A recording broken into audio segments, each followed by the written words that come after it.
Vor 20, 30 Jahren, da war am Kirtag noch allein. Da hat's uns nix wie saubere Buben und saubere Dirndln gehen. Und uns war tanzt und umgestrampft, das war ein gewisser Freit. Ja, sehst, das war nicht da zum ist noch kerngesunde Leid. Wenn der Resi Kartel gesungen haben, das war gewisser Pflanz. Kecke Tanz und Lieder war man von den Dirndln gewohnt. Der dicke Pepe Korl und der Franzl, alle drei. Ja, Hans war tanzt und umgestrampft, da waren wir gleich dabei. Heut geht's mir im Singen schwer, wir haben keine Stimme nicht mehr, tanzt wieder nicht so. Wir sind aus Heu und Stroh, ja, mir geht's schwer, da muss ein Förder sein, wir haben auf der Welt keiner mehr gut. Ja, unsere lieben Alten waren nicht anspruchsvoll auf Ehe. Fürs ganze Jahr ein Anzug, ein recht sauber und nicht mehr. Gefotterrock mit Schesseln, Arranginhosen dazu. Ein schwarzes Hemd, Westen, das war für den alten Gnur.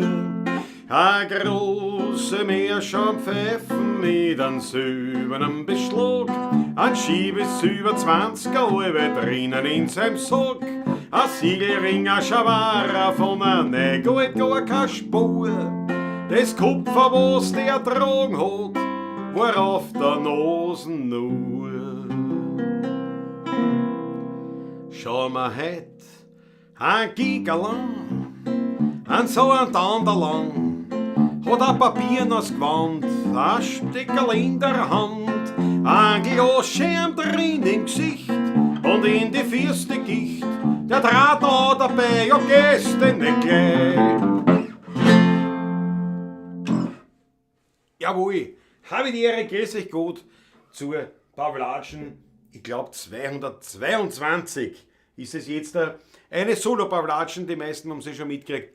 Habe es auf Facebook, Instagram überall gepostet, außerdem auch schon halb der heutigen Morgensendung Shit Chef Schauer war es auch schon klar. Patrick ist nicht dabei, der hat eine Kehlkopfentzündung und muss natürlich jetzt auch 3 Tage komplett die Goschen halten. Darf keinen Mucks von sich geben und muss Cortison und Antibiotika schlucken, soweit ich das erfahren habe. Vielleicht schaltet er sich jetzt zu, ich glaube zwar fast eher nicht, aber vielleicht doch, weil schreiben kann er ja nicht. Also, aber er ist heute in der Früh aufgewacht mit mörderischen Halsweh und ist halt dann zum Arzt. Und der hat ihm bescheinigt, Kehlkopfentzündung. Ich habe keine Ahnung, woher man Kehlkopfentzündung kriegt. Er hat es mir nicht sagen können, weil er ja die Stille bewahren muss. Aber wisst ihr das, woher kriegt man Kehlkopfentzündung? Ist das auch einfach nur so eine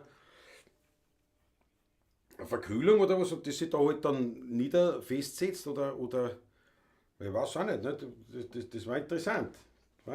Jedenfalls, ich freue mich, dass ihr dabei seid. Wir werden das Ding schon schaukeln. Matthias Mariache ist am Start, grüß dich gut.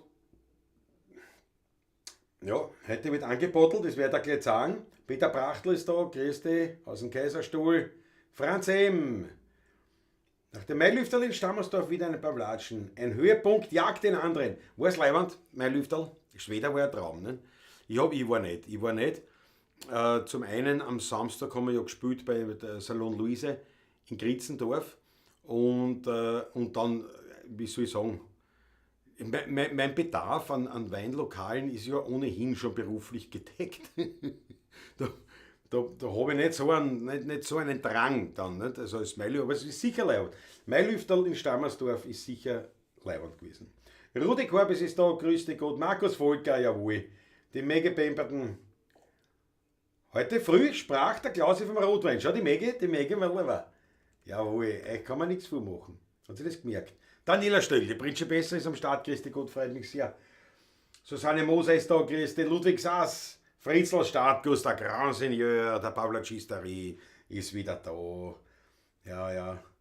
Maber ist da, also Mittelhessen vertreten. Werner Wichtig, Michael Unger, Jawohl. Roman 69 Murl, man bringe den Spritzwein. Ja, gute Aufforderung, gute Besserung, der Patrick, sagt der Matthias. Alexandra Karbach. Servus zusammen, servus Alexandra Karbach. Du musst mir jetzt helfen, ob du schon mal da warst, weil ich kann mir ehrlich gesagt jetzt nicht an den Namen erinnern. Vielleicht ist es jetzt peinlich, sagt ich, ja, du warst schon oft dabei, oder du bist zum ersten Mal da, oder mit einem anderen Namen sozusagen. Also je nachdem, auf jeden Fall freuen wir uns sehr, dass du da bist, die Alexandra Karbach. Aber das war lieb, gib kurz Bescheid, ob du zum ersten Mal da bist, oder woher wir uns kennen. Jawohl, Paul Hartmann, jawohl, gute Besserung, der Patrick, schau, die Achtel fallen schon eine für den Patrick. Schönen guten Abend, Mangel Sterzinger, Ulrich ist da. Einmalig, ja. Haut's mir bitte eine, so haben schon ein paar von sich aus begonnen. Haut's mir eine rote Achtel für den Patrick. Möge der Kehlkopf in 3 Tagen wieder ruhig sein. Das ist ein Wahnsinn, so ein helles Leiberl, da sieht man die Wampen anders. Schau. Muss so her sein. Oder ich bin Wamper, das kann auch sein. Oder ich sitze, so sitze ich ja selten, gell? So daher lümmeln. Habe ich selten. Ja. Wollen aus Kiel, der Schraube, Matthias ist auch da. So. Pass auf, haut mir eine bitte rote Achtel, eine rote Achtel für Patrick. Seid so gut. In the meantime, heißt es so? Meanwhile, oder? Hast du es in the meantime? Na, meanwhile, ich versuche ein bisschen international zu sein. Ne? Also, inzwischen mache ich auf von der Familie Fuchs, die leider nicht mehr existent sind, also die Familie Gott sei Dank schon, aber das Weingut nicht mehr, aus Tattendorf in der Thermalregion, einen 12,5% Volumenprozent trockenen St. Laurent aus 2019. Naja, da seht ihr mich. Ich habe jetzt, da ist jetzt mein Handy und die Kamera, die andere ist wieder dort angehängt. Ich kann ja hergehen, eigentlich. Schau. Fuchs. St. Laurent 2019. Da habe ich das so gesehen. Ein Wahnsinn. Den ziehen wir uns rein. Also ich mir, verbunden mit den besten Genesungswünschen an den Patrick, trägt kaum auf, Peter Brachtel. Ist lieb von dir, aber es stimmt wirklich, wenn ich soll ich das beweisen, wenn ich jetzt so da sehe, jetzt ziehe ich ein schwarzes Leiberland, dann wird schauen, wie schlank er von mir ausschaut. Das stimmt wirklich mit dem Schwarz, glaube ich. Beide Phrasen sind korrekt. Wirklich wahr, meantime und also in the meantime und meanwhile, wirklich wahr, schau. Gefällt mir wieder. Gefällt mir. Danke Maggie für den Hinweis. Schau, da sind schon die Achteln. Sonst hast du die Gitarre vor der Wand. Das ist natürlich, Matthias Mariacher, das ist natürlich ein nicht unwesentlicher Aspekt. Dann werden wir es gleich wieder hernehmen. Susanne Faber ist am Start, jawohl. Schau, Britschi, besser wird begrüßen, der Maggie. Aber pass auf, dann spüle ich gleich mal was. Dann hauen wir die Gitarre gleich wieder vor die Wampen. Davor aber, meine Lieben. Jetzt einmal auf den Patrick, auf die Genesung, aber auch auf euch. Schön, dass du da seid auf ein gemütliches Pavlatschal. Ne? Weil das wäre ja, eine Solo-Pavlatsche ist eigentlich ein Pavlatschal. Die Kleinform, die niedlichere Form. Sehr zum Wohl, Prost auf euch. Kein Ding auch nicht, ne? Kein Glaselschäberer, nix. Allein saufen.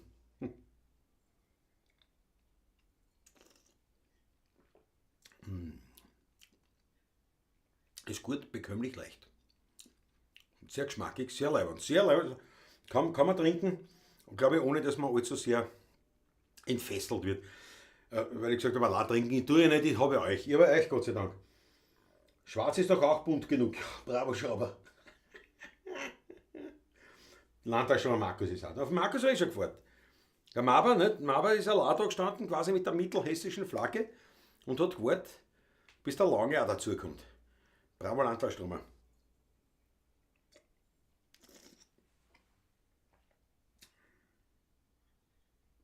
Ja. Gitarristen können die Gitarre nur auf die Wanden legen. Das stimmt. Und das haben, ich meine, da haben wir zum Beispiel die berühmte B.B. King-Haltung. Ich meine, die kann ich nicht wirklich nachstellen. Weil die ist wirklich so umgelegen, nicht so. Auf der Wand. Wirklich da die Wand. Aber haben alle anderen, ja, das stimmt wirklich. Das stimmt wirklich.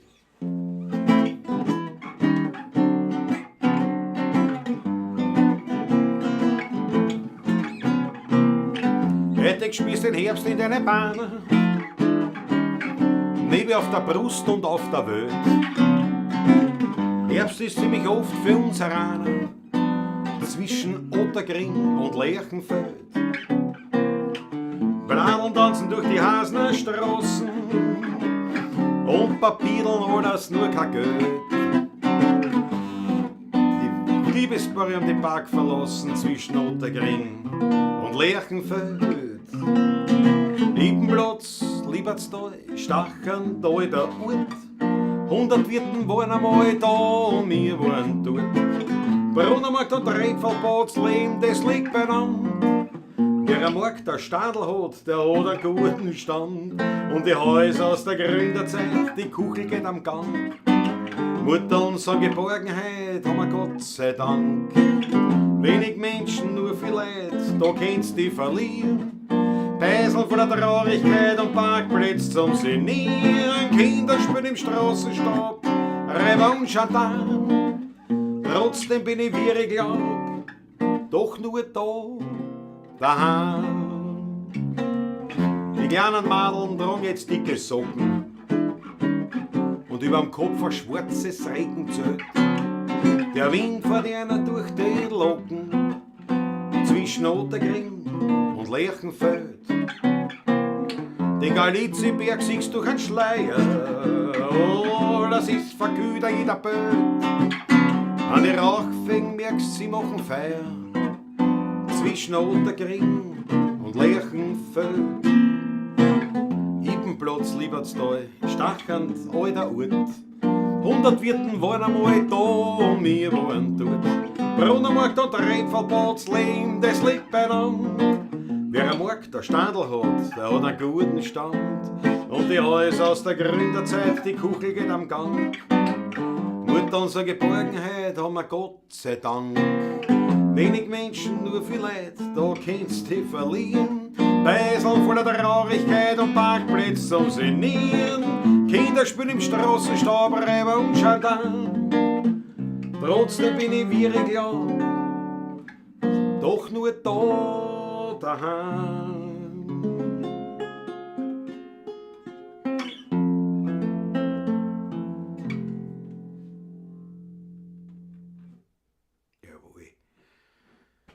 Eigentlich ein Herbstlied, gell? Was hat das nur verloren jetzt da in dem wunderschönen Frühling, der auf uns zukommt? Ja, das sieht da auch irgendwie so ein bisschen, ich weiß nicht, ein bisschen zurückkommen. So, was haben wir da versammelt?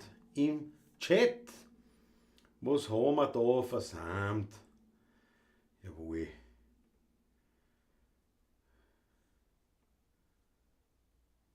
Wolfgang, der Rudi Korbis, Patrick, alles Gute, freue mich schon auf deinen Besuch nach dem 11. Mai, erhol dich gut. Der Schrauber Matthias ist heute beim Schwabenbräu. Sicher gutes Bier. Ja. Herr Klaus Rüge hat gesagt, dass es ihm gut geht. Ja, ja, hast du recht. Hast du recht, ja. Magnus Sterzinger meint, wenn man etwas fester gebaut ist, dann ist das Spiel von einer Ovation noch schwieriger. Ist dann automatisch BB King, ja, Style. Spreche aus Erfahrung, ja. Jetzt habe ich überlegen müssen, weil das ist ja die Autokorrektur, da wieder eine Ovation. Und die Ovation-Gitarren, muss man wissen,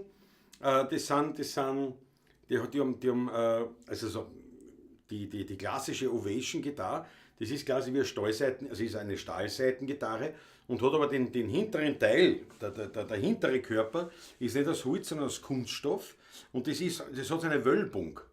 Und das ist wirklich, wenn du Wandbad bist, jetzt stehst gerade die Wölbung, jetzt willst du ein bisschen hin, da rutscht es immer so runter. Das ist ganz arsch zum Spüren, was du da Wampen hast. Das hat hinten so eine Wölbung. So ein Plastikkorpus, Kunststoffkorpus, klingt gefährlich, sind aber sehr gute Gitarren in der Regel. Aber wie gesagt, also vor allem im Sitzen sind sie eigentlich nicht spielbar. Also wenn du Wandbad bist und sitzt dabei, dann rutscht die immer so runter. Also ganz schlimm, ganz schlimm. Schau, der Wolfgang schreibt sich ein Zweitlein einmalig. Jawohl. KTM-Junkie ist auch da. Alexandra Kabach. Ob ich mir auch einen Wein gönnen sollte? Na, unbedingt. Aber Alexandra, du musst mir trotzdem helfen. Bitte, ob du das erste Mal da bist heute. Das war super. Bitte sagen wir das. Möchte wissen. Aber auf jeden Fall können sowohl die Pavlaciste als auch ich hundertprozentig dazu raten, hat eine Flascherl rein. Oder ein Achtel. Es muss ja nicht ein Flascherl sein, aber besser ist, du hast ein Flascherl als nur ein Achtel. Meine Erfahrung.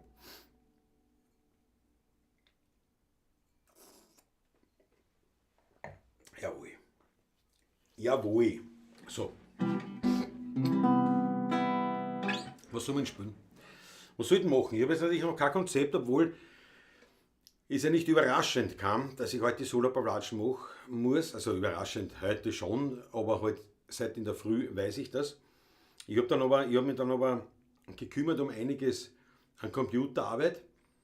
Und dann sage ich, dann war heute der Tag, da ist also alles schiefgegangen. Nein, schiefgegangen ist gar nichts.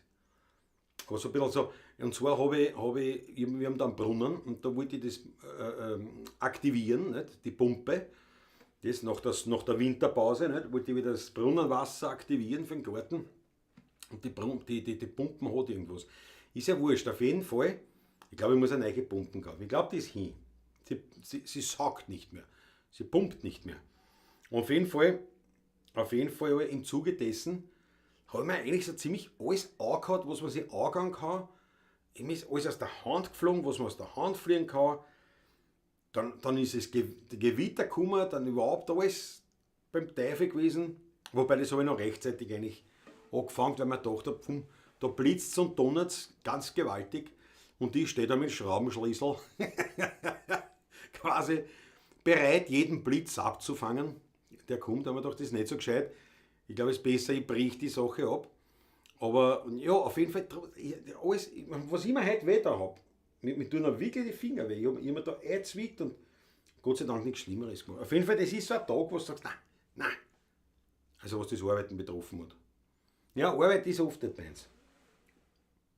Heute war sowieso ein eigenartiger Tag, sagt der Wolfgang. Bei dir auch, der Scheer.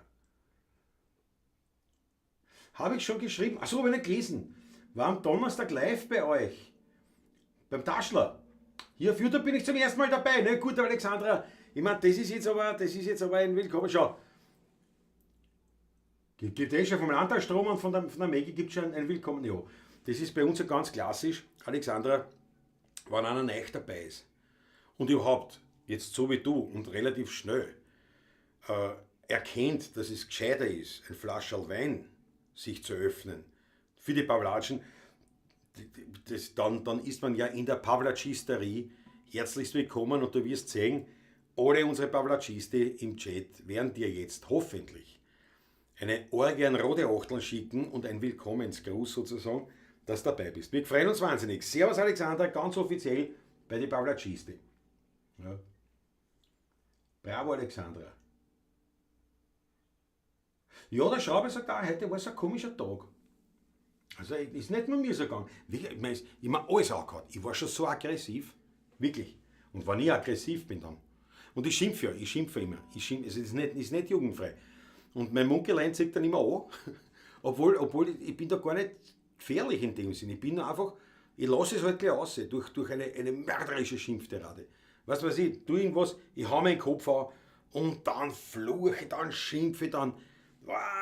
Aber an sich geht's mir dann gut. Also es ist so irgendwie, ich bin so komisch in dem Punkt. Jawohl, schau, Alexander Hauser ist auch da, der hat schon eine an die Achteln. Wildcat ist auch da, gehst du Wildcat, jawohl.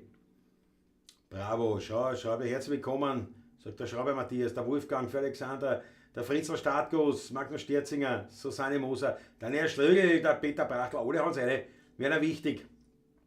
Jawohl, Krise 1220 ist am Start. Einmalig. Der Rudi ist genau. Klausi, du bist nicht wampert, die Gitarre ist schlecht gebaut. Ja, sag ich ja. Also hat eigentlich unser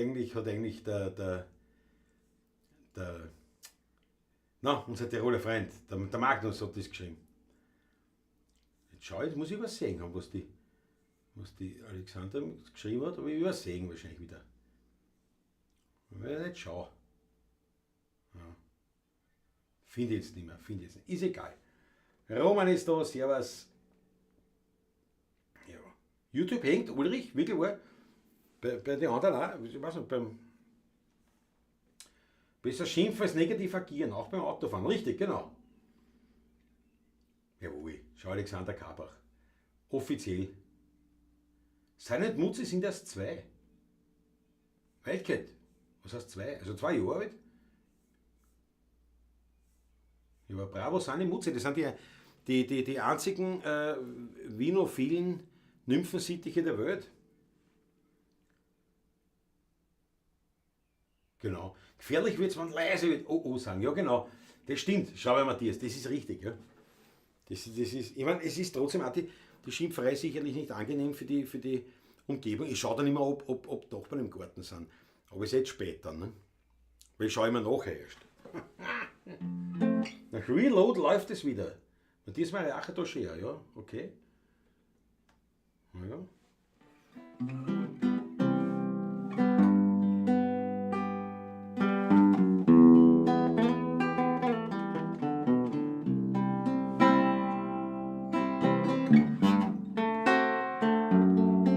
When I follow to the station, a suitcase in my hand.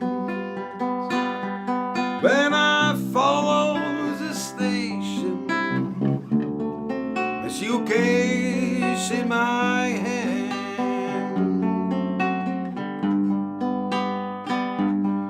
When it's hard to tell, it's hard to tell.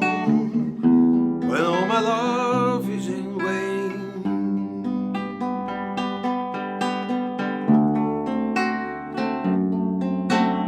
Anna hat immer das Bummel. Anna muss immer verlieren. Aber ich hab mein Leben lang das Bummel. Weil ich von Glück ein Stiefkind bin. Oh, oh my love, oh my love. Ba-wam-dee, ba-wam-bom, sa-wa-dee-bo-do-bo-dee.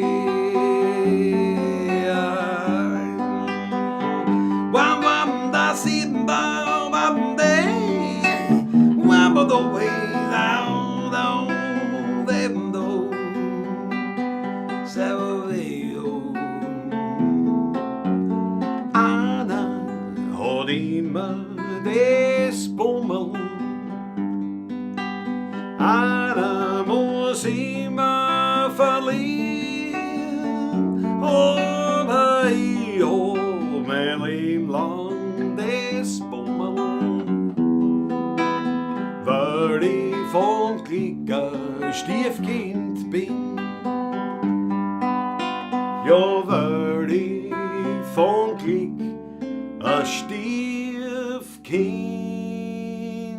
bin.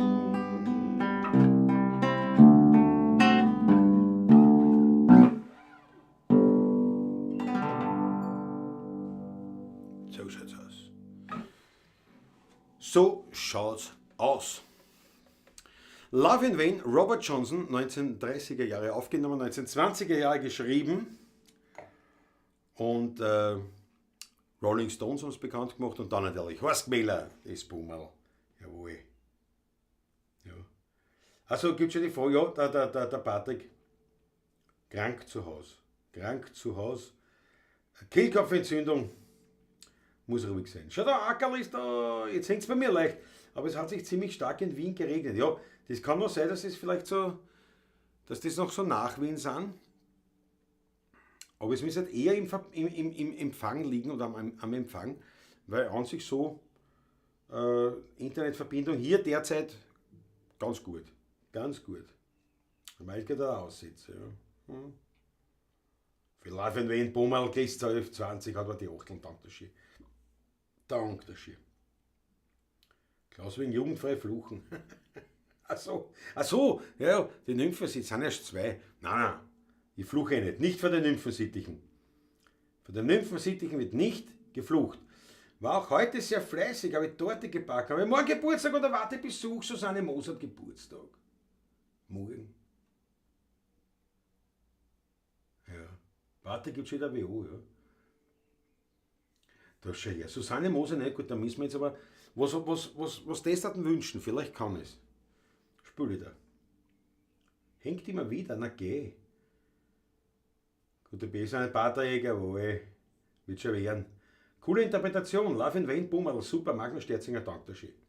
Hängt aber Fritzl, na geh. Ja. Das ist wirklich ein Krampf, gell? Werbung geht aber Klause nicht. Schaut aus, als hätte das Netz was. Na geh, fix Teufel. Aber wie gesagt, bei mir, es schaut gut aus bei mir.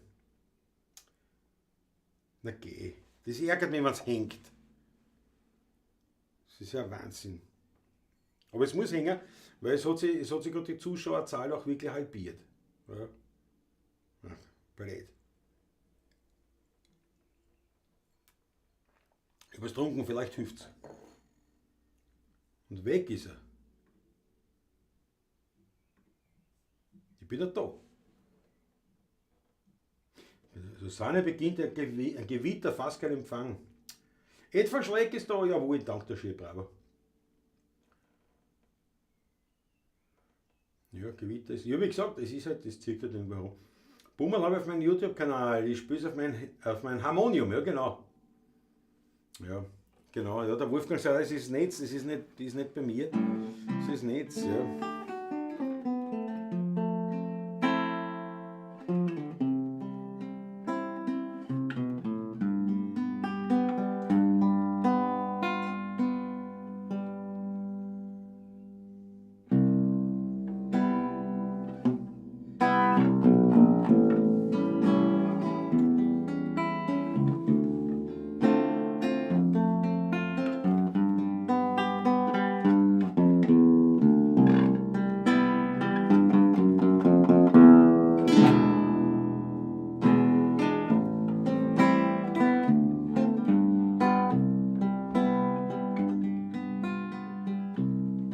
Skyline von Wien, du lebst in mir drin. Es kann kommen, wer will, die macht keiner hin. Du beruhigst mich und du bist mir vertraut.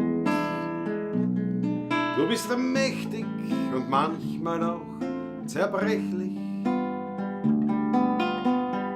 Skyline von Wien, du bist die schönste Wienerin. Den Neidern und Heuchlern hast du immer verziehen. Bin ich einmal fort, brauch ich kein Souvenir. Skyline von Wien, du lebst tief in mir.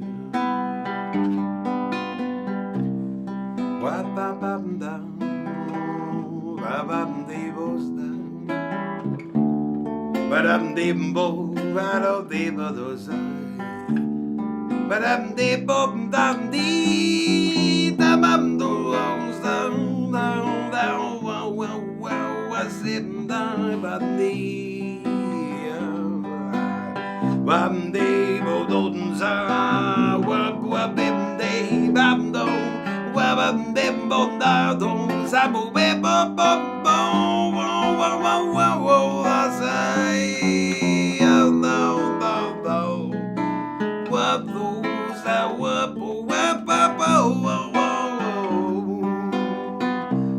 Skyline von Wien, du bist die schönste Wienerin. Den Neiden und Heuchlern hast du immer verziehen. Bin ich einmal fort, brauch ich kein Souvenir. Skyline von Wien, du lebst tief in mir.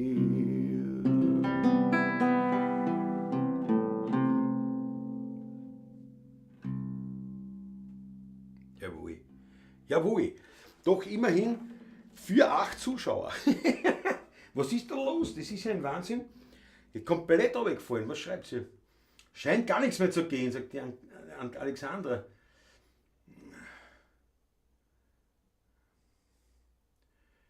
glaube, dann bin ich leider für heute raus und schneide lieber irgendein Video. Hoffentlich ist es dann nächste Woche besser. Ja, Ackerl verstehe ich. Ja.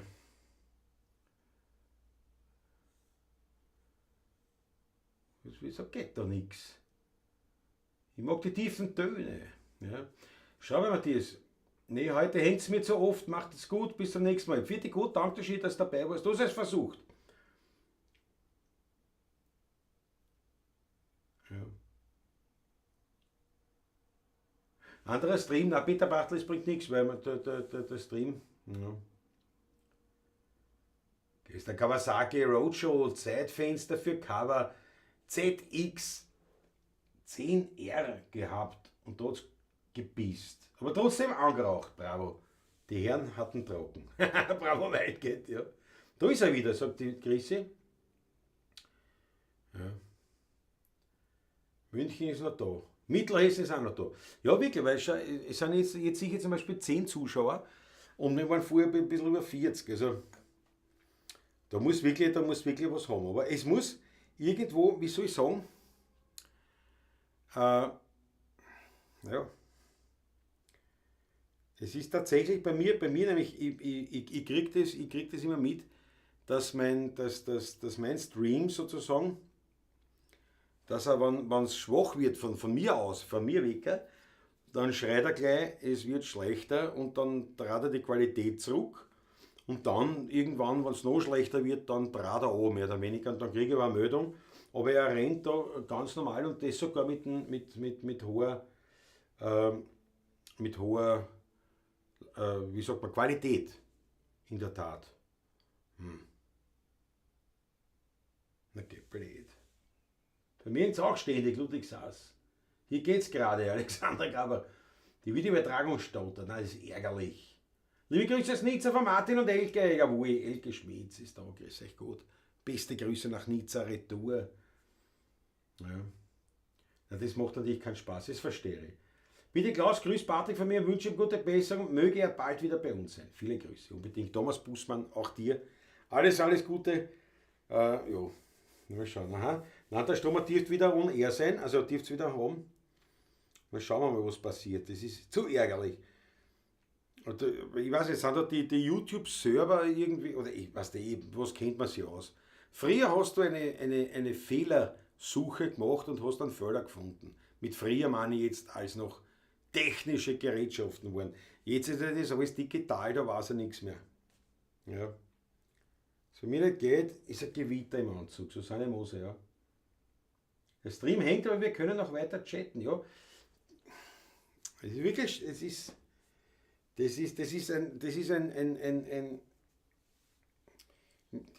alles sehr mysteriös. Der Wurscht, dann trinken wir was. Es wird schon wieder werden.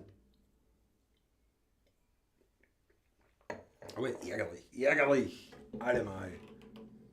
Ärgerlich.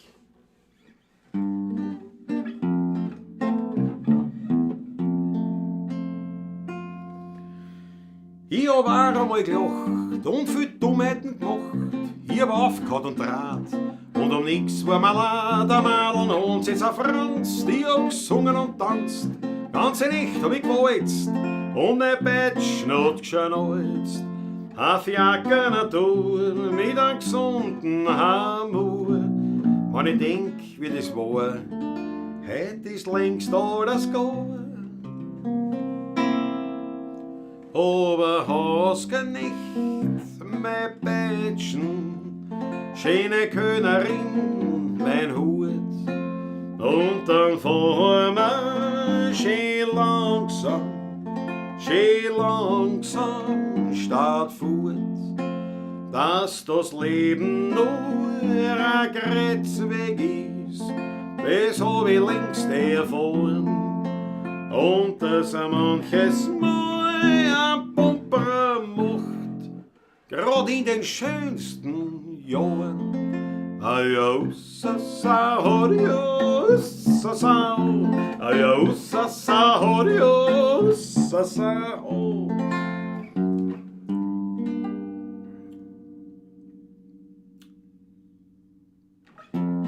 Jetzt fällt mir die zweite nicht ein. frisch lackiert war mein Wohn. Mein Geschäft hat was tragen, jetzt am Grund hat mich kennt. Und der goldenes Grind immer modisch das Gewand. Und das sonst gesund benannt. Wie der Flinsel in Dorn, Freundl, das war erfahren. Zuerst die nobliche Fuhr, dann die notige Tour. Wenn ich denk, wie das war, hätt ich's längst alles gar. Aber hast nicht, mein Pätschen, schöne Könnerin, mein Hut. Und dann fahren wir schön langsam Stadt fort, dass das Leben nur ein Kreuzweg ist, das hab ich längst erfahren. Und dass manches Mal am Pumper macht, grad in den schönsten Jahren. Aja, Ussasa-ho, aja, Ussasa-ho, Ussasa-ho. So schaut's aus. So schaut's aus. Es dürft wieder reden. Der Jota ist da aus Essen, Ruhrgebiet. Ihr seid ihr gut zu sehen und hören. Bravo, wunderbar. Wir bleiben hart, Chrissy, dank der Schön. Jetzt geht's leider noch holprig, aber wir halten durch. Der Magni Tirol hält durch. Jawohl. Schau, da was hat die Wildcat. Die Wildcat 5 auf dem Wildcat. Was a lemon character taking his sunglasses off and raising his arm to greet someone imitated by Baby Lemon. Weltklasse. Muss ich mir sofort einen Schluck allein schenken? Und der Wildcat einen Dank für deinen Schmattes auszudrücken. Dr. Schipprost. Und natürlich für Sani und Mutzi, die ja da immer mitzahlen. Ne?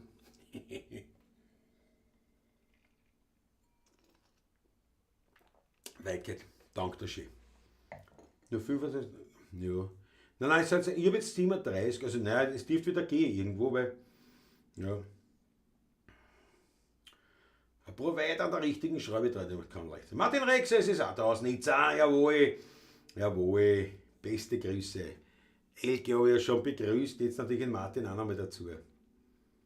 Und es liegt am Geodel, ja, Peter Brachtl, aber da müsste jetzt schon ausgefallen sein.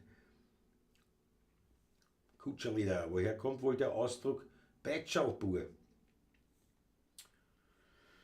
Naja, Peitschalbur kann ich da schon sagen, weil man ja zu den, also der Peitschalbur ist der Zuhälter. Und die Damen des horizontalen Gewerbes, die man als Zuhälter sozusagen angestellt gehabt hat, die nannte man in Wien oder nennt sie auch heute noch die Rösser, also die Pferdl. Nicht? Also das war immer sozusagen, nicht? Also der gestutzte Fleckerlferl hat zwei Resserrenner, also er hat zwei Rösserrennen, zwei Damen hat er laufen, zwei Huren sozusagen. Und daher ist er der Peitschalbur, also der mit der Peitschen dahinter ist, dass sie auch in den Wagen ziehen. Sozusagen. Also von da wird das kommen, der Peitschalbur. Ja. Auch Rennen hat, ja.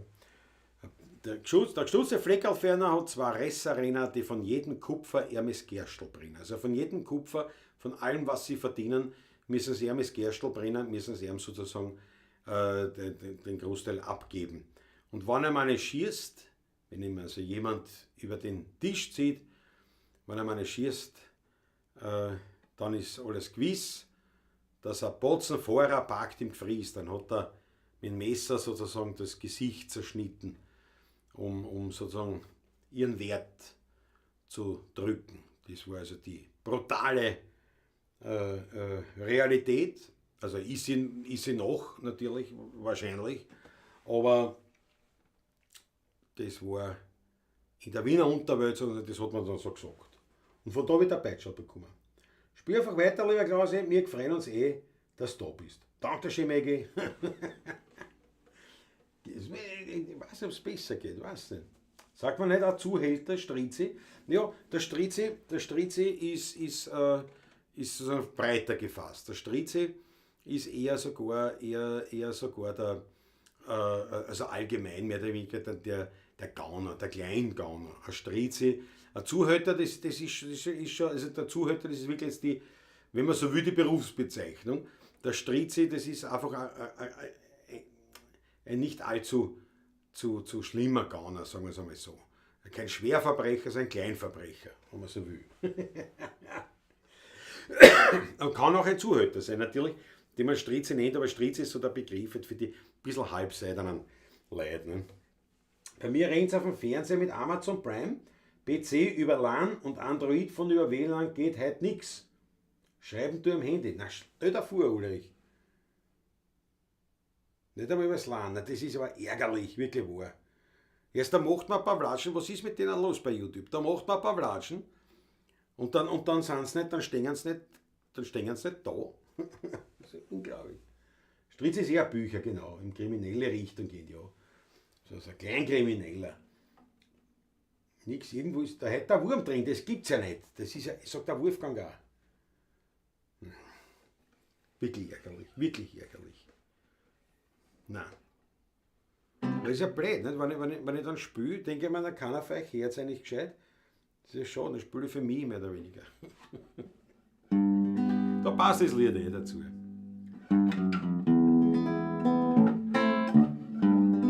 Wie ich klein war, hat der Vater mich oft geführt ins Kasperltheater und mit großen Augen sah Wurstels Lebensweg ich da, wie seinem Weiberl schmeichelt, wie das weiße Hasel streichelt, dann da schluckt er seine Frau. Warum? Das weiß ich nicht genau. Das sind bitterböse Geschichten, doch der Wurstel kann sie's richten, der mit Tod und Teufel rafft, bis er die Polizei verhafft. Wird das Krokodil gefährlich, ausgehen tut sich alles herrlich. Und ins Büchsel kommt zum Schluss der berühmte Obolus.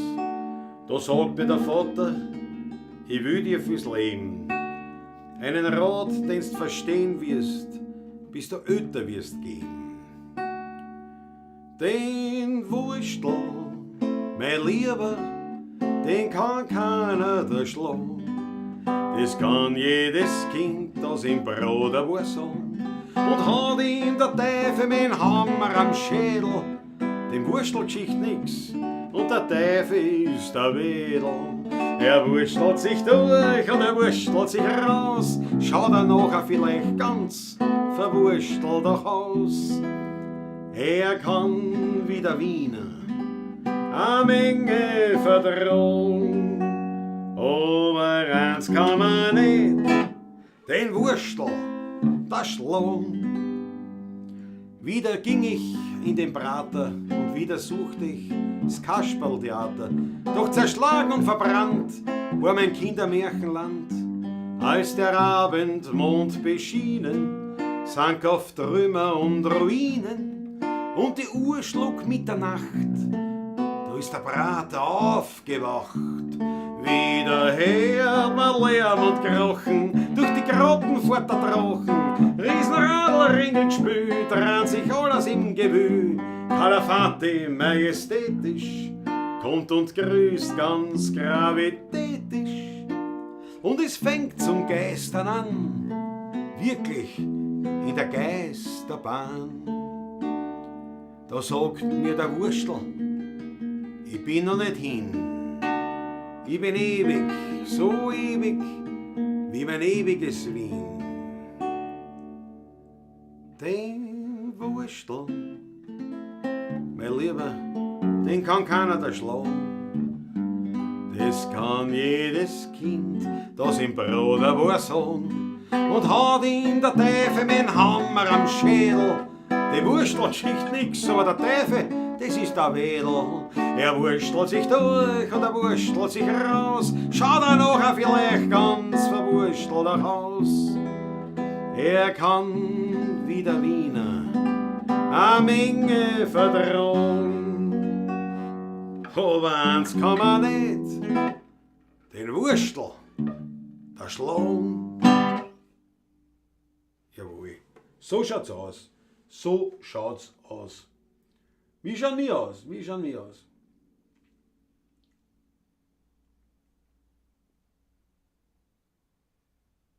Das Netz in Wien, glaubst du, es dürfte an deiner Verbindung liegen, denn wir können ja wunderbar weiter chatten, auch wenn du off bist. Naja, an meiner Verbindung. Ich habe halt alles. Und der Laut hoch, was soll ich machen? Ich kann das nicht ändern. Für den Wurstel, den niemand und nichts vernichten kann. Er ist ein Stehaufmännchen, so wie wir Wiener. So schaut's aus, so schaut's aus. Bravo, Grüße. Ja, nein, es tut mir leid, dass die Verbindung so schlecht ist. Aber wie gesagt, ich habe da feinste Upload-Qualität. Es beschwert sich auch das Programm nicht, dass die Bandbreite zu gering wäre. Nix, es passt alles. Es wird mir halt von YouTube scheinbar nicht gescheit verarbeitet. Fürchte ich. Aber vielleicht wird's. Vielleicht wird's. Bis mein Flaschel da ist, wird's funktionieren.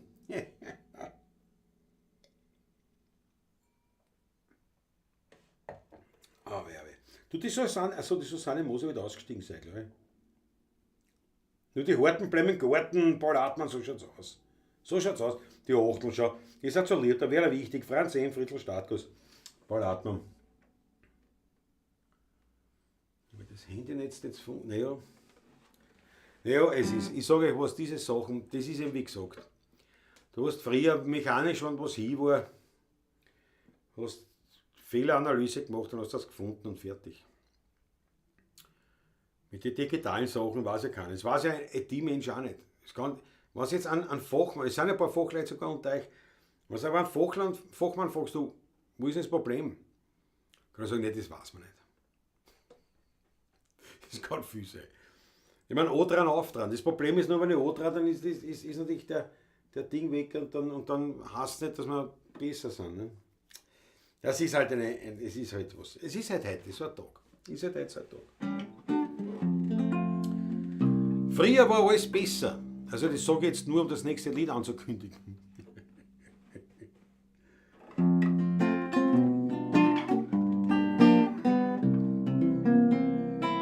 Schau nie mit Tränen in den Augen in die Vergangenheit, denn du kommst nie mehr durch die Tür in deine eigene Kinderzeit.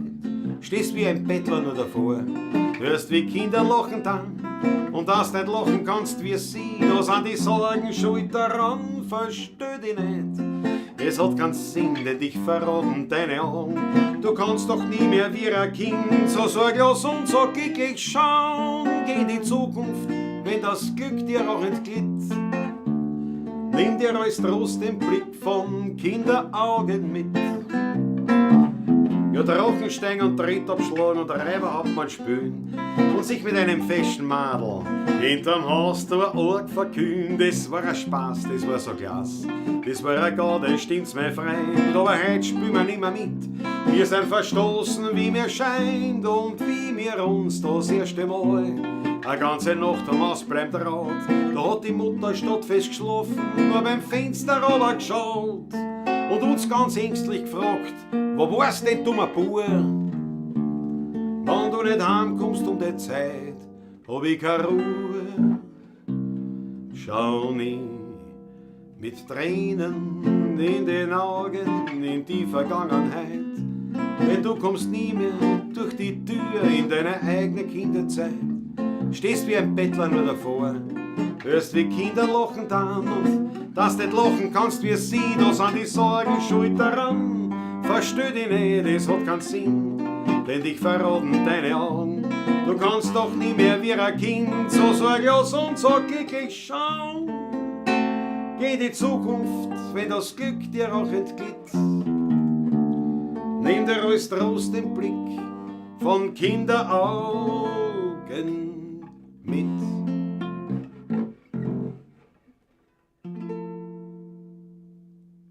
Jawohl, jawohl. Schau nicht mit Tränen in den Augen. Jawohl. Bei der guten Freundin in Regensburg ist die Leitung so mies, dass teilweise nicht einmal das Telefon geht. Über Kabel, ein Wahnsinn, ja. Ja. Das ist aber wirklich kaum was, also das haben wir schon öfters beobachtet, jetzt natürlich. Wir machen es ja doch schon länger, jetzt die Pavlatschen, und das haben wir schon beobachtet, wann also im europäischen Raum sagen wir mal Regen, ich brauche jetzt gar nicht viel Gewitter, aber einfach ein Regen ist, eine Wolkendecke, sagen wir einfach Wolkendecke, dann ist schon scheinbar so, dass dann steht's. Dann steht Europa. Kann man sagen, dann steht Europa und es wird bei den anderen nicht anders sein. Also das ist, ich weiß nicht. Wie ich immer zu sagen pflege, ich weiß nicht, wie wir im 69er Jahr auf den Mond geflogen sind. Ich kann mir es nicht erklären. Weil das ist lang her.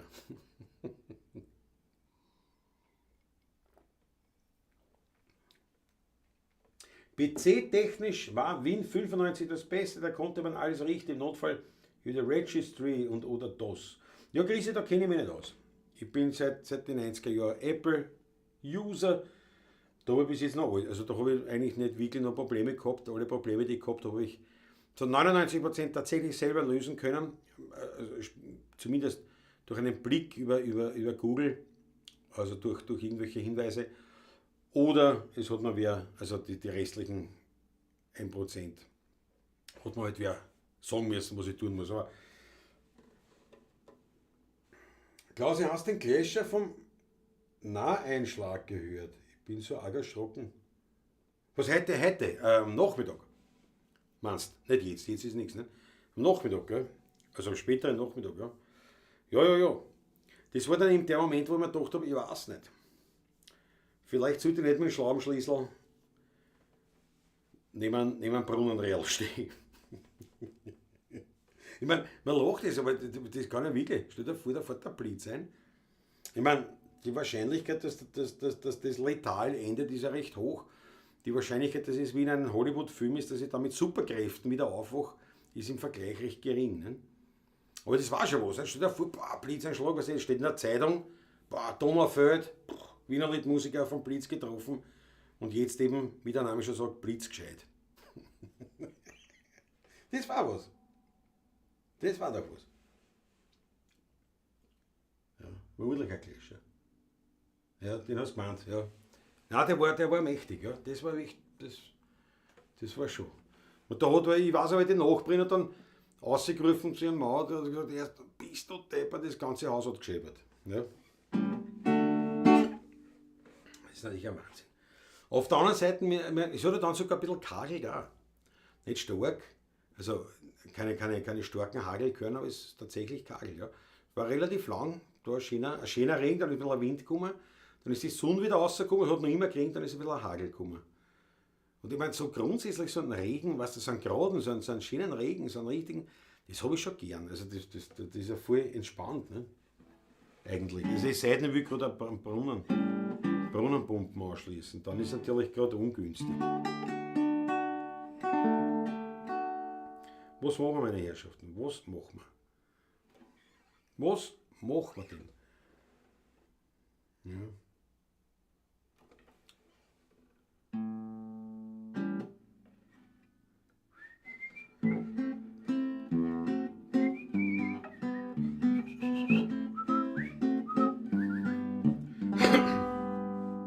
Passt auch zum Wettergespräch. Die Welt ist so groß und die Welt ist so weit, doch ist für alle nicht gleich. Ich fange nochmal an, ja, und ich nehme nochmal einen Schluck, weil du siehst, es ist halt wirklich, etwas unter Strom stehen hat doch auch was. Ja. Jeden Tag ein Schlag, war immer die Losung für die Elektriker bei uns in Otterkring. Jeden Tag ein Schlag. Jeden Tag ein Schlag. Die Welt ist so schön und die Welt ist so reich, doch ist halt das Leben für alle nicht gleich. Es geht durcheinander, es ist kunterbunt, und doch ist die bucklige Welt kugelrund. A jeder Mensch hofft und a jeder Mensch strebt, und viele sind da, die umsonst nur gelebt. Was nützt alles Denken? Es gibt nur den Schluss. Es kommt schließlich alles, wie es kommen muss. Wenn der Herrgott nicht will, nutzt es gar nix. Schrei nicht bös, nicht nervös, denk es war nix. So war's immer, so bleibt es für ewige Zeit. Einmal um, einmal um. einmal Freude, einmal Leid. Wenn der Herrgott nicht will, nutzt das gar nix. Schrei nicht bleib schön stumm, denk es war nix. Renn nur nicht gleich verzweifelt und kopflos herum, weil der Herrgott weiß immer warum. Das Leben hat mir eine Weisheit geschenkt. Es kommt immer anders, als man es sich denkt. Drum soll man nie sagen, ich muss und ich will. Der Herrgott entscheidet und du halte still. Sei immer zufrieden mit deinem Geschick. Beneide nicht immer nur die anderen ums Glück. Wie schnell kann es gehen, oft über Nacht. Das Ende wird immer von oben gemacht. Wenn der Herrgott nicht will, nutzt es gar nix. Sei nicht bös, nicht nervös, sag es war nix. So war's immer, so bleibt es für ewige Zeit. Einmal oben, einmal und, einmal Freude, einmal Leid. Wenn der Herrgott nicht will, nutzt es gar nix. Schrei nicht bleib schön stumm, denk es war nix. Renn nur nicht gleich verzweifelt und kopflos herum, weil der Herrgott weiß immer warum. Jawohl. Was soll man machen? Was soll man machen? Was soll man? Lass sich ein paar Lieder einfallen. Der Klaus weiß nicht, was er spielt. Das, gut. Das Ringelspiel, Austropop, die Bahner, Pomfineva.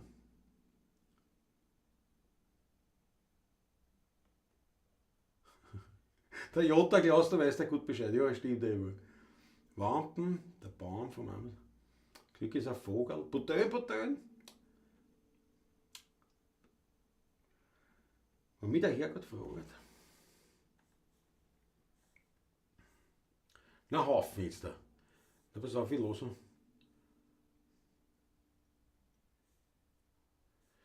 Schauen wir mal, pass auf. Die meisten kann ich da gar nicht.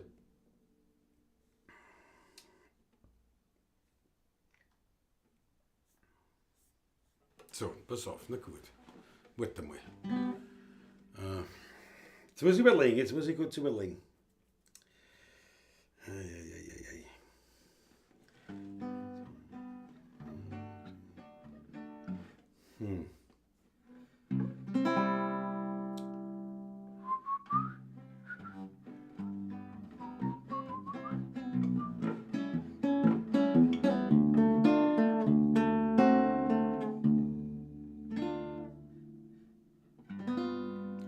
Wenn ich zu meinem Doktor geh, tun mir alle Knochen weh.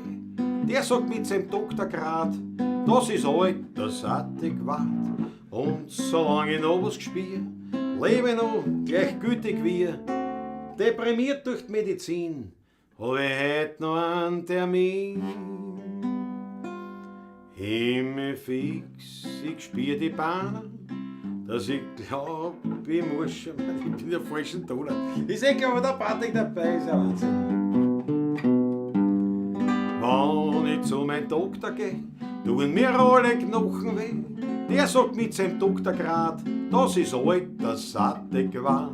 Und solange ich noch was gespür, lebe ich noch gleichgültig wie. Deprimiert durch die Medizin, hab ich heut noch einen Termin. Himmel fix, ich spür die Bahnen, dass ich glaub, ich muss schon warnen. Allweil tut mir alles weh, wenn ich zu meinen Wirten geh. Mit den altgedienten Knochen komm ich langsam angekrochen und ich schaff mit letzter Kraft noch den Weg zur Gastwirtschaft. Dort jedoch, es ist ein Wunder, geht auf einmal alles unter, was mich grad noch gestiedelt hat. Und ich fühl mich gleich kommod, 3, 4 Glaserl oder mehr, stell meine Gesundheit wieder her. Und ist dann das Wirtshaus Haus. Geri Pumperl gesund noch Haus. Drittens sein nur herein, größter Jux für groß und klein. Jeder Schimmel lackiert, wirklich frisch geschmiert. Eine Fuhr, eine Tour kostet 20 Groschen nur. Eine Reise voller Spaß, ohne Reisepass. Jeder rutscht sie wie er kann, aber vorwärts gehen wir's an. Schön ist so ein Ringelspiel, das ist ein Hitz und kostet viel. Damit auch der kleine Mann sich eine Freude leisten kann. Immer wieder vor den Blick und dreht sich da am selben Fleck. Man kann sagen, was man will, schön ist so ein Ringelspiel.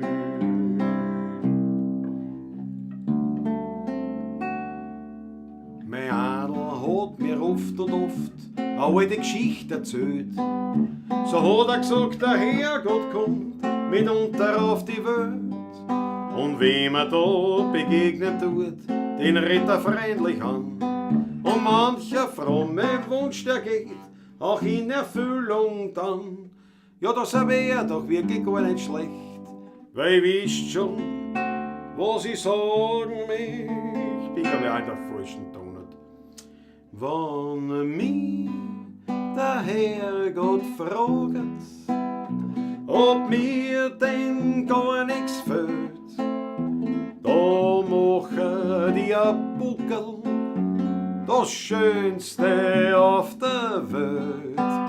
Ich sage, lieber Herrgott, wenn's grad gut aufgelegt bist, dann bring die alte Zeit zurück.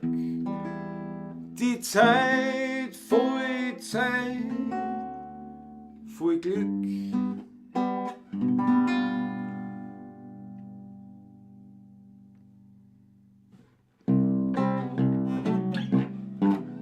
Jeder Mensch hat auf der Erde, ja wie man sagt, sein Steckenpferd.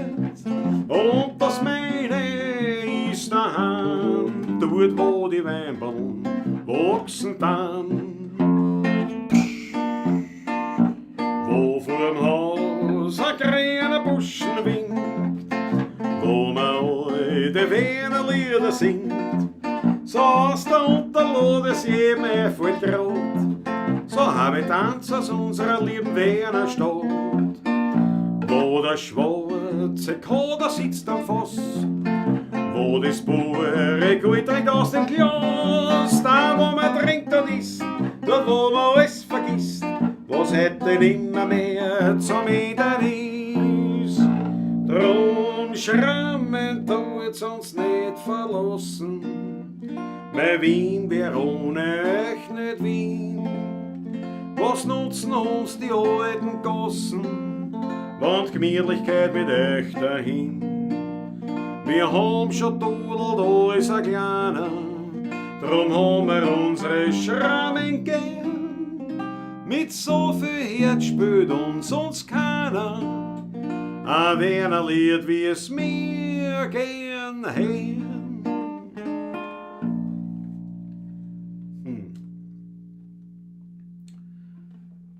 Da war ein kleines Salettel und da ein Blumenbeetel und da hast zum ersten Mal die Masen geluckt. Da war ein Fliederstammerl und da ein Kirschenbaumerl. Doch die letzten Kirschen haben dann schon die anderen gebraucht. Da war ein kleines Bergerl und drauf ein Gartenzwergerl und da hast den Feigerl in die Augen geschaut. Da war ein Kirschenbaumerl und da ein Kirschenbaumerl. Doch die letzten Kirschen haben dann schon die anderen gebraucht. Wir haben's meinen Schrebergarten genommen mit alle Baum. Wegen was brauch ich jetzt noch einen Sommer bei mir daheim? Wenn's mir schaut alles grau und stauig aus. Ob jetzt die Sonne scheint oder Regentropfen fallen, den blauen Himmel sehen hast eben ehrlich keine Chance. Die Bahn umsagt es, doch wer wird den Himmel zahlen? Wir warten nicht mehr auf den Sommer, nein, nicht im Traum. Wir haben's meinen Schrebergarten genommen, mit alle Bahn. Dort stehen auf der Plantagen bei 21 Etagen. Die Masen und die Amseln sind zum Friedhof geflogen. Dort sitzen sie in die Bäume und ich tät nix versagen. Es war ganz gut, war ich nur gleich mit einer geflogen.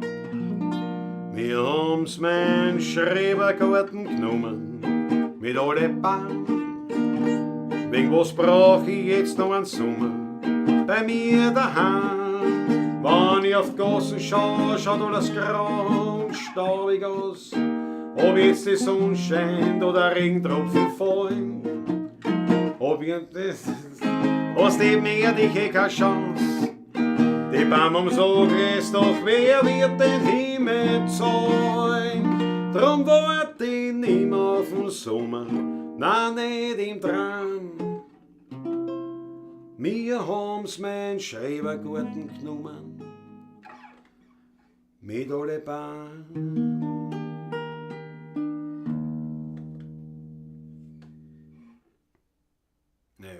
Naja, das war jetzt kein Renommee, aber ich habe ewig nicht gespielt. Ewig nicht gespielt. Und man hat es auch gehört, ich sollte jetzt mal wieder öfter spielen. Ein Wahnsinn. Ja, genau. Alle mitsingen, egal welcher Ton hat, bravo. Unterstützt den Klaus beim Singen, damit er nicht alleine ist. Ich singe mit zeitweise sogar zweite Stimme. Bravo, Chrissy. Tulieu, Schrebergarten, Franz M. Paulato hat die Achtleine. Gut, dass der Klaus halt keinen Auftritt hat, ja, wirklich wahr. Das ist, aber gut, da hätte ich es auch nicht gespielt. Ne? Also muss ich jetzt auch ehrlich sagen, das ist mir jetzt eingefallen, weil ich im Bertha aufgehört habe, im B-Flat habe ich aufgehört, aber ich dachte, na pass auf, der Schrebergarten ist in S, das würde sich dann eigentlich gut treffen. War auch eine gute Überlegung, dass ich das Lied natürlich nicht mehr wirklich kann, ist eine andere Geschichte. Ne? Naja. Aber passt auf, jetzt, warte, wie mache ich denn das? Warte, wie mache ich das? Das kann ich da wieder nicht lesen. Warte, da muss ich das als O dran. Weil jetzt, Wolfgang, speziell an dich. Muss ich jetzt alles O dran da, pass auf. Damit ich was sehe, weil ich muss schon noch hinschauen. Da muss ich schon noch hinschauen, weil ich mir dich versprochen habe. Klaus, wäre toll, wenn du Elisabeth Kirschner wieder wachsen oder der geschufte Pferd spielen. Nicht Kirschner habe ich gerade gespielt, Magnus, jawohl. Geschuften Pferd, können wir auch noch reißen. Aber jetzt, speziell für den Wolfgang, natürlich für alle anderen auch, ein Lied von mir, von der allerersten Platten, habe ich versprochen, dass wir es einlernen. Das ist Engel aus Kalau.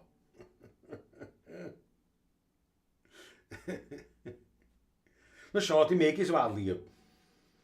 Ein Hoch auf unseren Steuermat, so lieb, dass du für uns da bist und dir so viel Mühe gibst, ist nicht wahr, Kinder. Na schau. Mege, dank dir schön.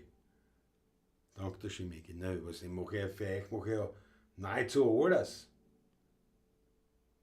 Ihr seid ja die Leidtragenden sind, nicht? Ich sitze da auf einem Wein und spiele Lieder. Naja, also mir kann es schlechter gehen. Aber jetzt müsst ihr euch das Gestocke anschauen, anhören. Aber jetzt eine Premiere für die Pawlatschen. Das Engel aus Kalau. Das wird mein Opus sein, weiß ich nicht, 3, 4, 5. Also sicher unter den ersten 10 Liedern, die ich jemals geschrieben habe, war dieses dabei. Engel aus Kalau, das muss ich nochmal erklären für alle, vor allem Nicht-Österreicher, die wissen es eher nicht so. Es gibt zwei große Justizanstalten, Gefängnisse, sozusagen. 2 große Gefängnisse in Österreich. Eines ist in Kremsstein, dann sagt man in Stahn, nicht? Und eines in Kalau, in Graz, Kalau. Und man sagt das in Stahn, nicht? Oder der Fösen, das ist Stein, und eben Kalau. Und nachdem es in Herrgott aus Stahn gibt, hat natürlich mit dem Gefängnis nichts zu tun, habe ich damals innovativ, wie ich war, als junger Bursch, habe ich mir gedacht, statt ein Herger Star schreibe ich das Engel aus Kalau. Also, ja. Und habe ich natürlich nicht mehr können, aber es wurde so oft und so lange gewünscht und es geht. Also wir hätten es heute, hätten wir sicher auch, wenn der Patrick da war, hätten wir schon gespielt. Also es ist ja nicht schwer, ich habe mich nur erinnern müssen, wie es geht. Ich habe trotzdem sicherheitshalber auch die Noten hier, also kann nichts passieren. Und dann haben wir Schuss von der Mama, Kleckerpartie, das geht mir, ich schufte Ferl ja wohl. Die Wiener Musik hat viele Lieder, nur wenige hört man immer wieder. Der eine hat's Bummel, der andere hat's Klick. Und das ist ein Vogel und kommt stets zurück. Es wird viel besungen, durch Lieder geehrt. Für eine Person blieb der Ruhm lang verwehrt. Bescheiden im Eck steht ein Engel allein. Und an ihm grölt die Menge den Herrgott aus Stein. Das kleine Engel aus Kalau kennt seine Kinder ganz genau. Es hilft beständig, wo's heut geht, obwohl es die Menschheit nicht versteht. Es rackert schwer den ganzen Tag, weil's Engel so viel Kunden hat. Doch hört's ganz leise Schrammelmelodien. Dann kommt auch das Engel auf Urlaub nach Wien. Der Kaltberg, der Steffe, der Bruder. Der Wein wird besungen, ja sogar der Kader. Der Tod ist ein Bruder und wir lassen Bur noch sein. Der Wiener, der stirbt, kommt in den Himmel hinein. Es gibt vieles mehr, das in Liedern bedacht. Übern Wurstel sogar hat man gewarnt und hat gelacht. Ein Loblied aufs Engel, für das hat man versäumt. Und der Herrgott aus Stein sitzt daneben und weint. Das kleine Engel aus Kalau kennt seine Kinder ganz genau. Es hilft beständig, wo's heut geht, obwohl es die Menschheit nicht versteht. Es rackert schwer den ganzen Tag, weil's Engel so viel Kunden hat. Doch hört's ganz leise Schrammelmelodie. Dann kommt auch das Engel noch auf Urlaub nach Wien.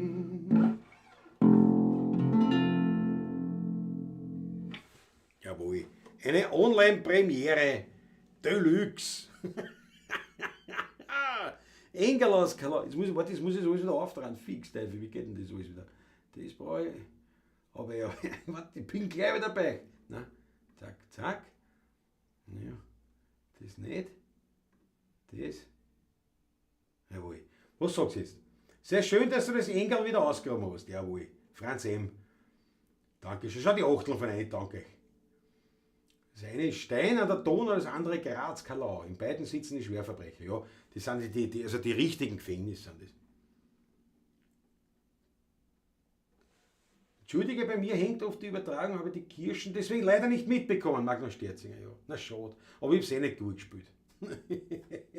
Ich habe schon so lange nicht gespielt, aber Magnus, werden wir wieder. Das sind auch, was die Lieder, die wir so oft gespielt, ist, ich werde schon hinkriegen. Ich muss mir es nur einmal halt geistig durchschauen. Und dass ich dann da jetzt sage, das fällt mir ein, das könnt ihr jetzt spielen. Und dann während dem Spielen denke ich mir, keine Ahnung mehr, wie das geht. Nicht? Aber, ja. Gefällt mir, bravo Klaus. Danke, Chrissy. Ja, eine nette Nummer, gell? Eigentlich schon. Ich meine, für das, dass die, wie alt werde ich da gewesen sein? Warte mal, da sagen wir 22. 2004 ist auf die CD gekommen. 2004 ist auf die CD gekommen. 95 war ich 20, 24 Jahre, ein bisschen früher geschrieben, also 22, 23 Jahre alt war ich ungefähr. Schätze ich einmal. Dann mach noch einmal, ich muss das üben. Was ist die Kirschen? Zweimal? Nein, da verspüle ich mich, das ist ja doppelt peinlich. Doppelt peinlich. Heute zieht der geschupfte Ferl frische Socken an, grün und gelb gestreift, das ist so elegant. Schmiert mit fester Brillantine seine Locken an, putzt die Schuhe noch ein Haar, das ins Gewand. Weil beim Domser draus den leeren Föt ist Perfektion. An der Ecken trifft der Tante mit sie was, abcheckt das beliebte Pin-Up-Girl von Herrn Hoes. Ihre Kleidung ist wie seine ganz dezent und schick und sie hat beinahe echte Perlen um den Hals. Weil beim Domser draus den leeren Föt ist Perfektion. So gehen die beiden mit vergnügtem Sinn zum Domser hin. In der Garderobe sehen sie ein großes Schild. Die Bette-Gäste werden höchstlichst gebeten, die Tanzlokalität ohne Messer zu betreten. Da legt der geschupfte Ferl ohne lange zu reden. Sie Taschenfädel hinter mit, sie hat im Taschel noch einen String. Da geht's in Schwung und Elan, schrampft der Cheetah Pogan, gespielt von Charlie Wroppler, Charlie's Golden Boys. Aus Herr Neues und mit Elastizität, die sich von selber versteht, schleift der Ferdinand die Mizi aufs Paket. Das ist ziemlich übervölkert schon, weil beim Dummsee ist es schon wissen, Perfektion. Das Saxophon, das improvisiert, die Nummer 1 can give you anything but love. Beim letzten Ton, da hat er sigiert, worauf der Ferl sagt, das ist ein Gesöchter auf. Aber gleich nebenan steht ein junger Mann, der glaubt, dass ihn der Ferdinand gemeint haben kann. Und er ist über diese Randbemerkung sehr deprimiert. Der geschupfte Ferl hat ihm nämlich einst die Miezi entführt. Er findet das als sehr gemein, doch hasst er Schlägereien. Drum beißt er nur dem Ferl in die Nasen hinein. Der ist ganz desperat, der weiß sich hat rot, weil das Messer bläderweise in der Garderobe liegen hat. Aber gleich drauf wird ihm besser, denn ihm fällt ein, die Miezi hat ja noch ein Messer. Er reißt ihn zusammen und gibt dem Gegner einen ziemlich leichten Stesser. Dieser Stesser fliegt er durch das ganze Tanzpaket. Am anderen Ende pickt er traurig an der Wand. Und 5, 6 Tänzer, die ringeln sich am Boden davon. Schreit einer, jetzt gibt's wahrscheinlich am Maroden. Daraufhin sagt der andere, warum der gleich am Toten? Sie schütteln sich die Hand und beideln drauf den Ferdinand aus dem Gewand. Kaum hat der Ferl seine Floschner, sagt er zur Miezi, reib mir's Messer aus der Taschner.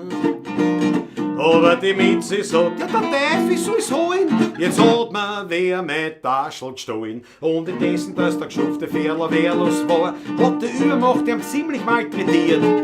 Er bekam ein blaues Äuglein, dass er schwerlos war, das hat er mit kalten Umschlägen sich kuriert. Und er nimmt so oft in der Schädelbrand 2 Pyramiden. Doch nächste Woche zieht der geschupfte Ferl wieder frische Socken an. Grün und gelb gestreift, das ist so elegant. Spielt mit fester Brillantine seine Locken an, putzt die Schuhe noch ein Haar, das ins Gewand. Weil beim Domser draus den leeren Föt ist wieder einmal Perfektion.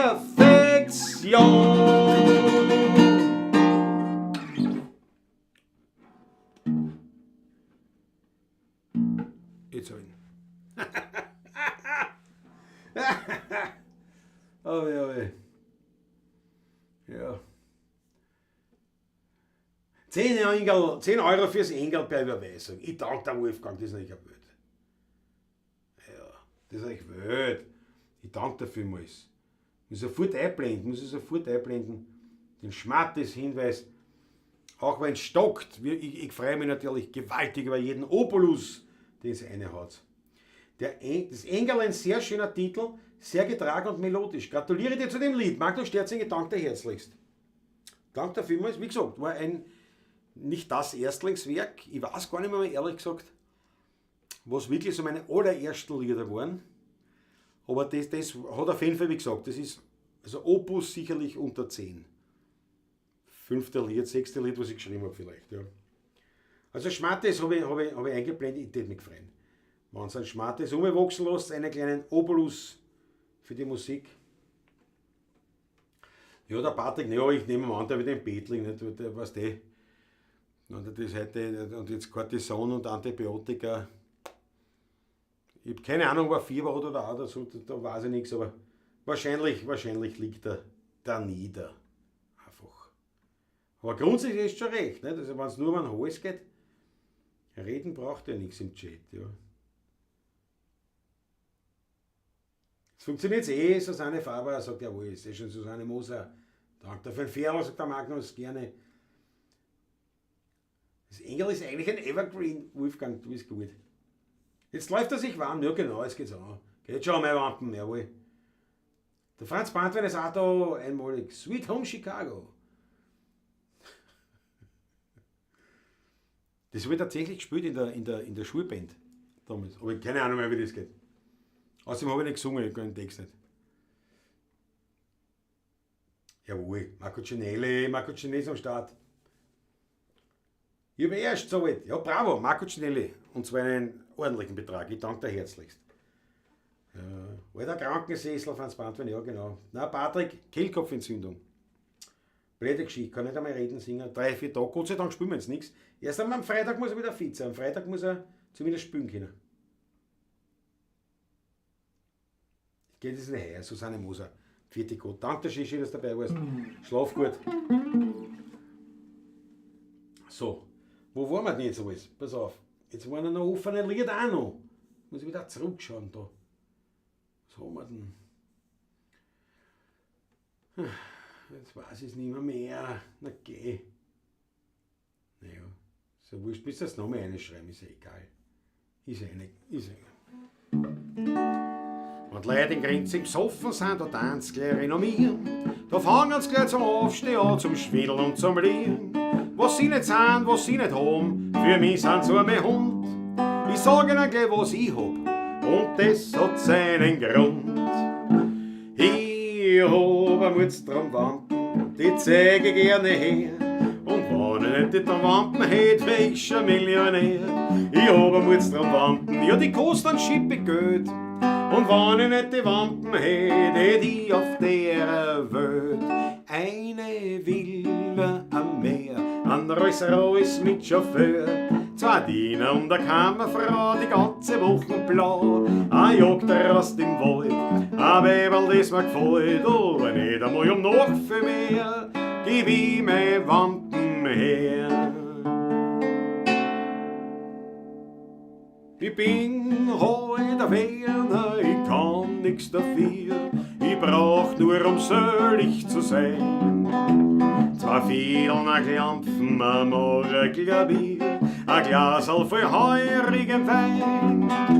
Da wär ich wie warisch, ganz wurlert und narrisch, bei sowas, da bin ich ein Grein. 10 Schilling für Schrammen und morgen friss mir Kramen, das kann nur wer verstehen. Ich geh gemütlich heim, da steckt mir wer am Tang. Herrgott, na was hab ich geflucht, was ein Psoffen auf der Gossen sucht? Hat der Lackel bläht, was suchen's auf der Erd? Ja, da hab ich diesen Grobian erklärt. Ich suche mein Gleichgewicht auf alle Viere, weil anders find ich's nicht, na, das spüre. Ich hab's bestimmt noch gehabt, vor einer Stunde. Jetzt gröle ich dumm, alles wie ein Hund.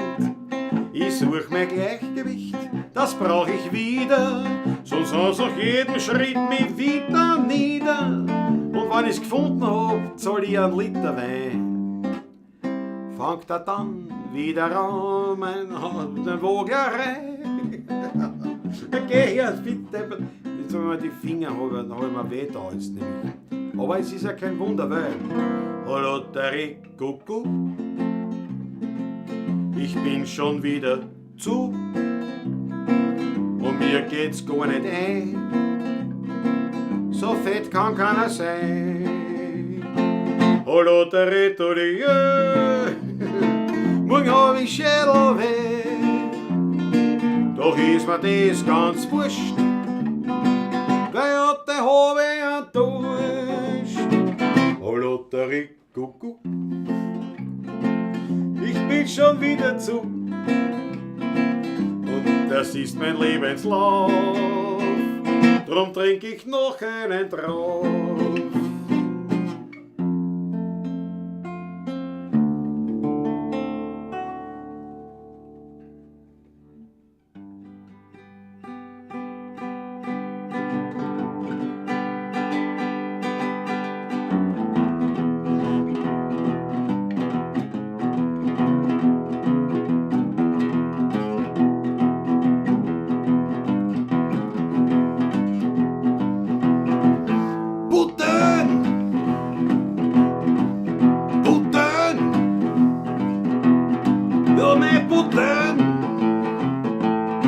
Tanz mal schön.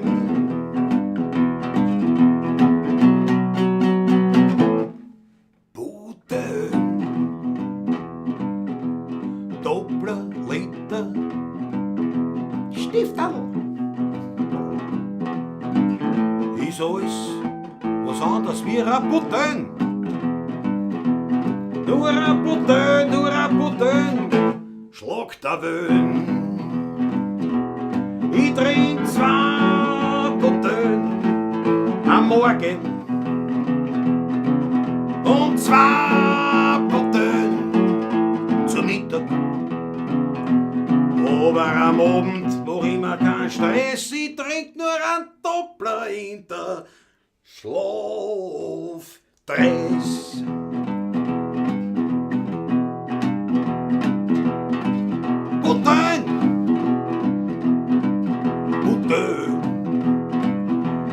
Bei dem Lied kannst die Zuschauer zählen, wie sie immer weniger werden, weil sie werden ja nicht sterben. Puten, Puten, Puten. Puten, Puten, Puten.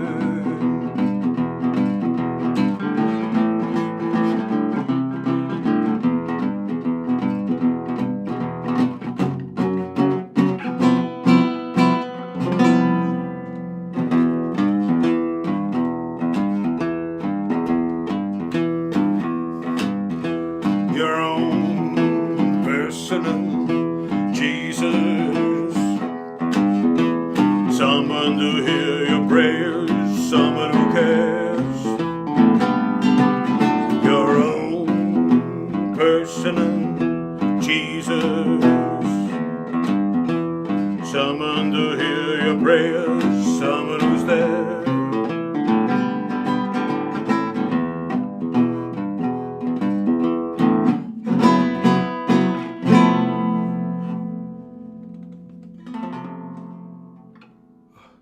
So die Hände weh.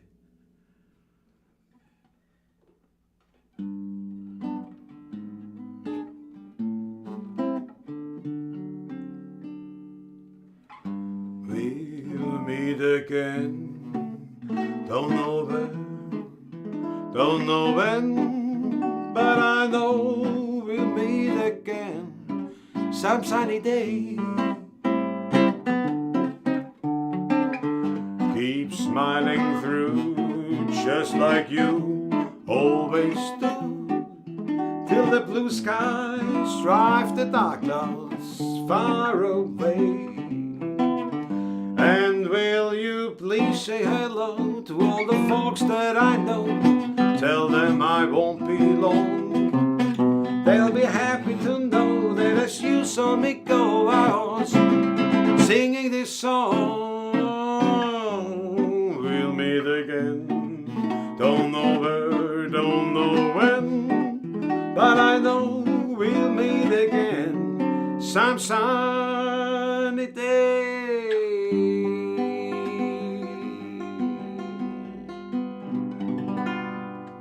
Hier oben Weingarten am Biesenberg, ich bin dort gern, weil mich kein Mensch dort stört. Ich schau den Riem dort beim Wachsen zu, ja, ich hab dort meine heilige Ruhe. In meinem Weingarten am Biesenberg dreht sich Welt noch recht und nicht verkehrt. Und ich kann die Vogel dort noch singen hören und am Himmel da siehst die höchsten Sterne. Und noch ein Regen sich die Wolken erst verzogen. Dann sich über Wien einen großen Regenbogen. In meinem Weingarten am Biesenberg, das Fleckerlehrt, das mir allein nicht gehört, dort wächst, ich sag's ganz nebenbei, das soll der beste Trepfelwein. Badam, bibel, dabam, bebo, so. Ba, biba, babo. Badam, di, di, ba, do, se, babo. Wo, wo, wo, wo, wo, wo, wo, wo, wo, wo, wo. About se, da, ba, ba, ba, ba, wo, I don't see.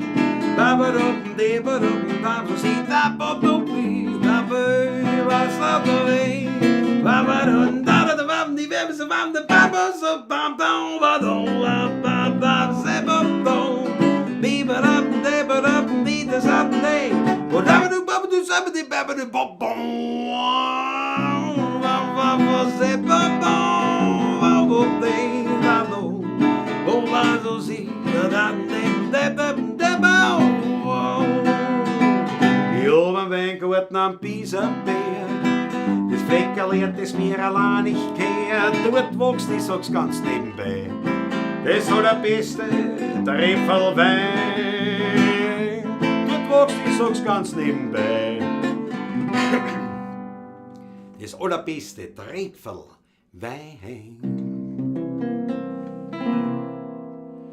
Ich sitz auf der Wiesen, ein großer Memmer, die Bock sind zerrissen, ich find nix dabei.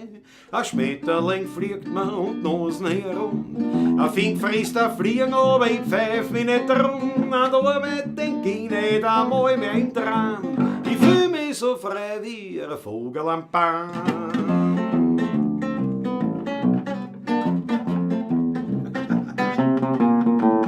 Kommt der schönste Erdl am Waldweg daher, ja spring ich verfreit, weil was brauch ich schon mehr?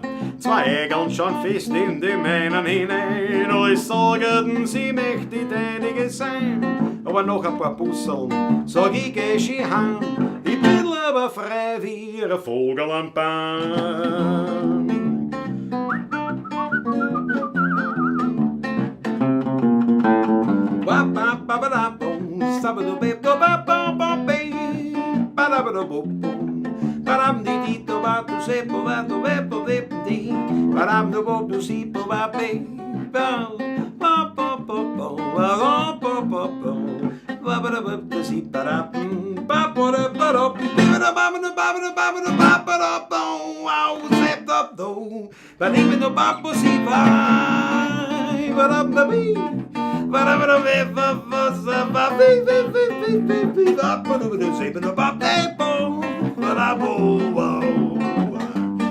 Und steht eines Tages der Winter vor mir, sagt ja, sieh doch keiner, geh da zu mir. Da mach ich noch einmal die Augen fest zu, sich wieder vor mir die schöne Natur, dem draußen im Grünen war ich daheim. Da hab ich mich gefühlt wie ein Vogel am Baum.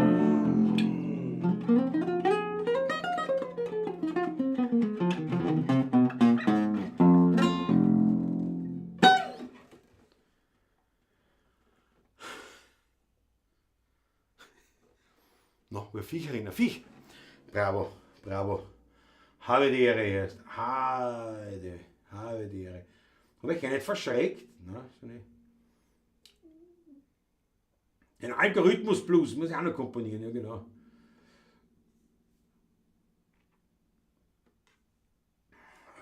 Ja, Schoß von der Mama war auch noch, ja genau.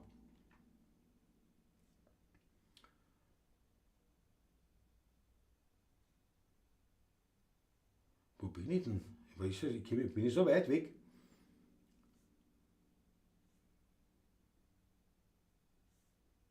War ich so weit? Habe ich so lange nicht reingeschaut? Wart's mal drauf, da hat der Rico Kuh. Schon super, 10 Euro für Botön, Ulrich. Ich hab gewusst, warum ich aufgescrollt. Ich hab's gewusst. Ulrich, danke der Schätzung. Ich trinke wenig heute, gell? Ist ja nicht auch. Sicher. Ja. Wo gibt's ja 10 Euro ein Bouteille? Bravo Michael Unger. Naja, 10 Euro. Ab Hof kriegst du mal mitunter was, ja. Was ist ein Bouteille, Alexandra Kabach? Habt ihr schon erklärt? Ja, eine Bouteille. Die Bouteille. Ja, Alexander, das ist halt auch, das ist ein lang gehegter Wunsch. Das habe ich irgendwann mit dem Rausche, habe ich das versprochen, dass ich eigentlich eine Harddruck-Version von ein Lied schreibe über die Bouteille. Und seitdem wird es immer wieder gewünscht. Jawohl. Klaus, was? Dacht mal eine Idee für eine Rockbouteille. Ja. Muss man erst mal drauf kommen, ja. Das ist es so. Ist schon gegangen, die Bouteille. Doppler sind zwar Schluck drin, das stimmt. Ich muss die schneller da durch. Ja. Schuss von der Mama, ja, machen wir noch, ja. Also wie ist gut. Schnell der Fonte mit der Trompete, nicht, die braucht jetzt, ja. Uli Bär mit der elektrischen. Wo soll ich da stehen? Ich bin der Pfingst in Wien. Im Juni beim Taschler. Ja genau, das weiß ich eh schon, da freue ich mich schon. Für das sein, was wir schon lange nicht mehr gehört haben. Hab doch ein bisschen Geduld mit mir. Ja, stimmt. Klaus Setchmo Armstrong. Lass es zwitschern.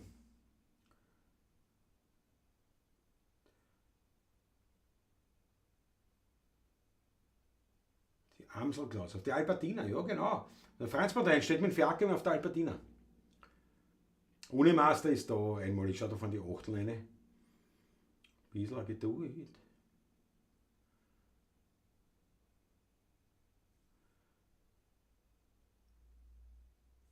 Das ist ein Wahnsinn. Aber ein bisschen Geduld mit mir. Jetzt muss ich wirklich kurz überlegen, ich hab's aber gleich. Aber ein bisschen Geduld mit mir und sei nicht böse auf mich. Jeder macht so seine Fehler, ich bestimmt vielleicht auch du. Aber ein bisschen Geduld mit mir und sei nicht böse auf mich. Irgendwann werd ich mich ändern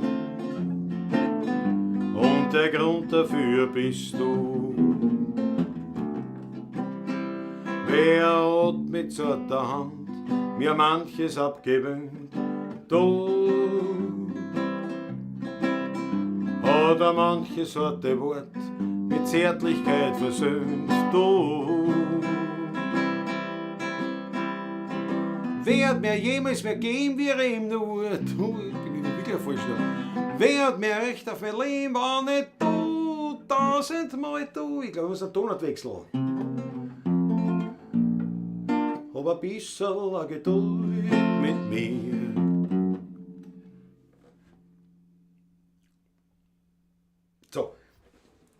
So, jetzt schau ich nach. Das ist ein Wahnsinn. Weil die Chris hat eh nicht geschrieben, die Noten. Danke für die unermüdliche Unterhaltung, Ludwig saß gerne. Die beiden Bur, ja, wem heute schlecht ist, bringe ich nicht zusammen. Wo hat mir das geschrieben? 2,35. Danke, Chrissy, 2,35. Ja, so deppert, dass ich das jetzt nicht zusammenbringe. Nein, da geht mir eine kleine angehauselt.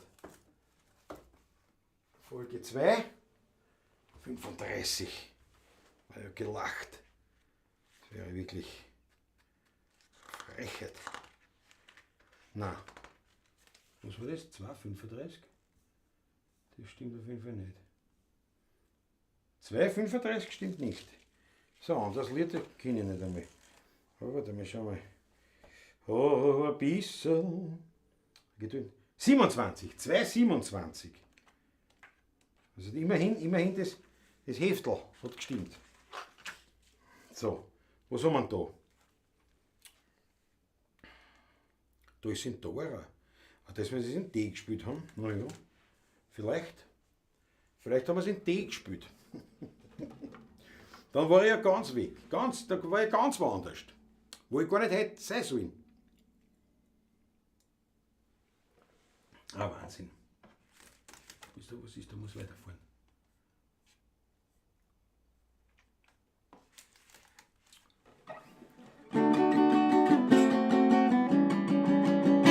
Hab ein bisschen Geduld mit mir und sei nicht böse auf mich. Jeder hat so seine Fehler und ich bestimmt vielleicht auch du.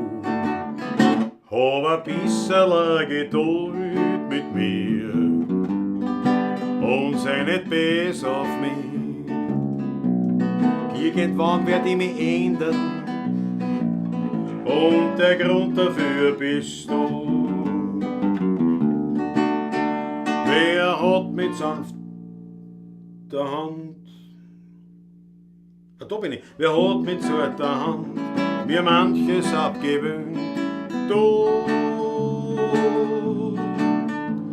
hat manches harte Wort mit Zärtlichkeit versöhnt. Du mir jemals mehr gehen wie nur du. Wer hat mehr Recht auf mein Leben, war nicht du, das einmal du. Aber ein bisschen Geduld mit mir und sei nicht böse auf mich. Irgendwann werd ich mich ändern und der Grund dafür bist du.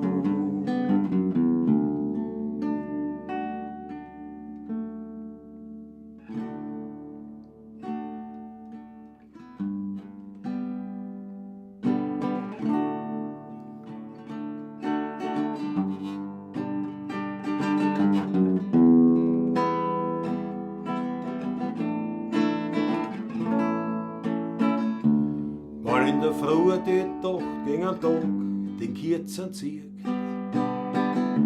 Und wenn der erste Sonnenstrahl in die letzte Dämmerung da wirkt,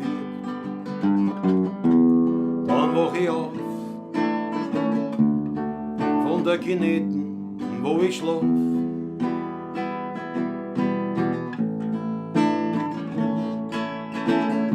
Die Tschuschen kommen und ich muss mich schleichen, sonst zankt's mich auf. Steh ich halt auf und putz mir den Träger so gut ich kann. So wach ich auf in der Kineten, wo ich schlaf. So wach ich auf. Ich hab mich schon seit 10 Tagen nimmer rasiert und nimmer gewaschen. Und ich hab nix als wie ein Flaschl rum in der Manteltaschen. Immer zum Frühstück und dann schnurr ich noch Zigaretten an und ein Schüling und die Leute kommen mir entgegen, wie ein Mauer kommen's auf mich zu. Ich bin der Einzige, der hier entgegengeht, kommt mir vor, aber ich reiß mich zusammen und ich mach beim ersten Schritt die Augen zu.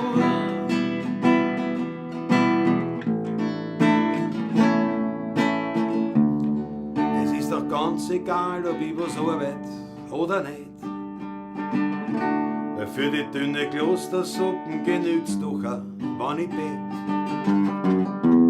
Lasst's mich in Ruhe,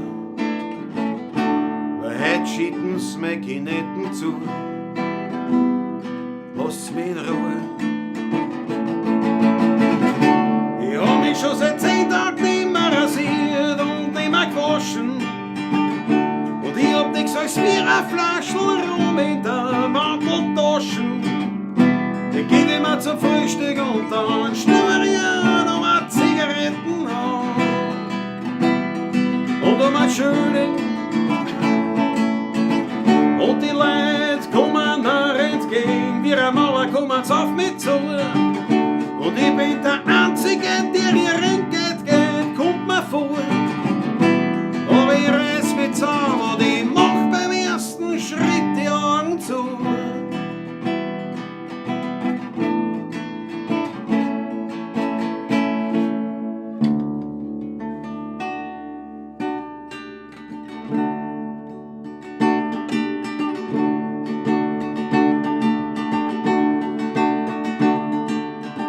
da liegt der Leich im Rinz, es Blut drin in Kanal. Erst, das ist makaber, da liegt ja ein Kadaver. Wer ist denn das? Kennst du den? Bei dem zerschnittenen Gesicht kann ich das nicht sehen.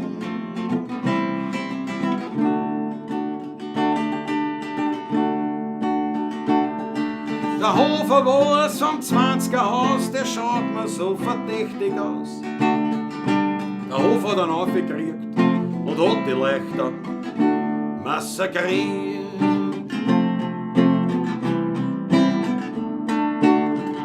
Da gehen Rannen durch die Leute und jeder hat sich frei. Der Hofer war's der Sündenbock, der Hofer, den was keiner mag. Und der Haufen bewegt sich viere hin zum Hofer seiner Türe. Da schreien die Leute, komm raus, Mörder, aus ist heut.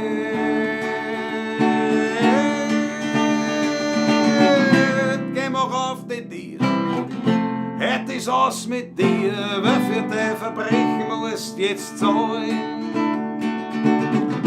Geh, komm raus da, wir drehen das Gurgel an, weil du hast keine Freunde, die dort Stangen holen. Mehr der Leitschinder, die Justiz war heute geschwinder. Alles was glaubst, alles so Hofer, kommen's raus. Und sie pumpern an die Tier und sie machen ein Krawall als wir. Und sie treten das Glot ein, dass die Hausmeisterinnen sehen und sagen, dann, was ist denn meine Herren? Dass wir doch den Hausfrieden nicht stehen. Denn eines weiß ich ganz gewiss, dass die Leich der Hofer ist.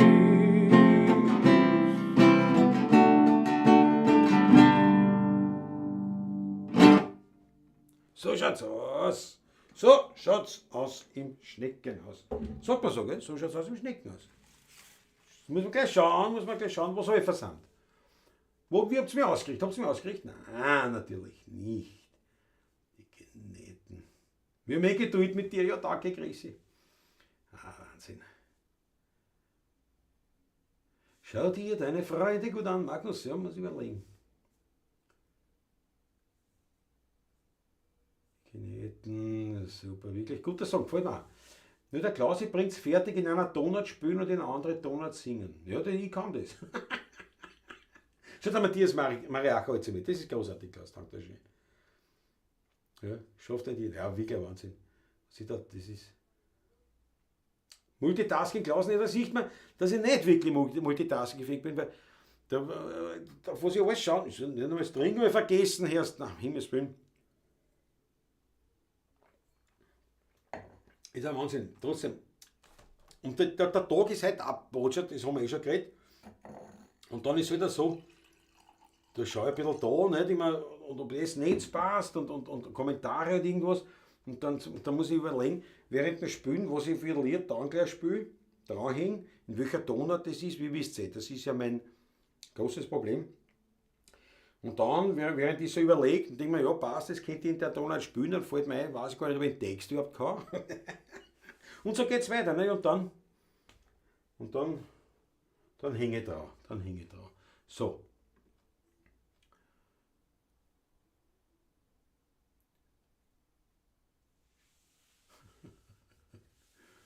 Der Hofershase. Muss ich dem Schneid erklären, was eine Kineten ist? In Oberösterreich kennt man den Ausdruck nicht. Ich war ganz perplex. Ja, wobei Kineten ist ja eigentlich nur wienerisch für Künette. Also Künette ist ja eigentlich der offizielle bautechnische Begriff. Für einen Aushub zum Beispiel für Wasserleitungen, was ist die Künette? Oder die Künette. Ich glaube Künette. Und Kineten ist halt, ja, dann die wienerische Dinge. Also, aber eigentlich ist halt der Begriff selber. Aber gut, ja, das kennt man vielleicht auch wirklich nur, wenn man irgendwie mit Bau zu tun gehabt hat. Oder eben in Wien ist die Kineten, war das immer so ein Begriff, weil halt viele Kineten waren. In Oberösterreich hast du nicht so viel. Da ist einmal aufgekommen und zugeschickt, das war's. Aber ich glaube, tatsächlich, der Ulrich müsste das eigentlich wissen. Künette, Ulrich. Du musst das eigentlich wissen. Ich habe mich schon seit 10 Tagen nicht mehr rasiert, muss ich das Fenster zu machen, sonst würgen mir meine Nachbarn. Ja. Aber das ist ein Ding, da fährt meine. Ja, man schon seit 10 Tagen nicht mehr rasiert. Eigentlich Künette, Ulrich. Na, siehst du das? Ich hab's gewusst, der Ulrich muss wissen. Künette, genau. Ja. Franz Brandwein singt mit, bei dem ist klar. Das ist klar, dass da mitsingt. Ja. Weilgert hat die 8 Leine. Wir richten die immer aus, weil wir dich lieb haben. Danke, Wolfgang. Ja, die Länder sind ergreifend. Ja. Mein Botschafts Länder ist. Dass ich Hochdeutsch gar nicht mehr kann. Ja, aber es ist wahr. Ich sage ja, was ich rede nur gescheit. In Wasser gefüllter Festungsgraben. Das ist eine Künette, da schon her. So eine gut. Aber ich weiß es, wenn man bei mir in der Klause kriege Wasser, das Gemeindewasser, war ich angeschlossen. Und da hat es nämlich gegeben, so auf der Gemeinde ist eine Veranstaltung, nicht, wo man halt mit die, und da hat er immer von der Künette geredet. Nicht? Und darum weiß ich nicht. Was sagt der Künette? Das hat der Künette, das Kinetten heißt das. Aber ja, das ist ja die Künette. Was das für ein Wort ist, weiß ich auch nicht, wo das herkommt. Künette ist Hochdeutsch, ja. Künette. Aber es war wirklich interessant, woher das Künette kommt eigentlich. Das ist wirklich ein eigenartiger Begriff in Wahrheit. Ja, Kinetten ist logisch. Weil es kommt von Künette. Aber Künette, wo kommt wieder Künette her? Da war Alexander Hauser auch Kinetten. So. Weiter geht's um Text. Ich bin ja nicht zum Schmähfinden da. Ne?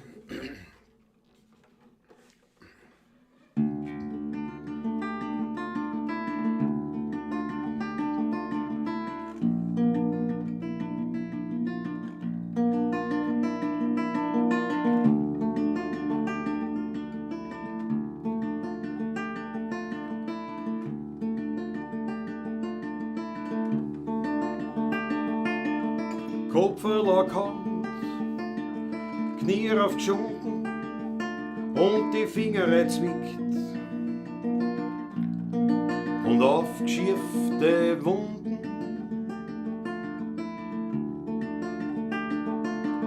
Ob Skivereizung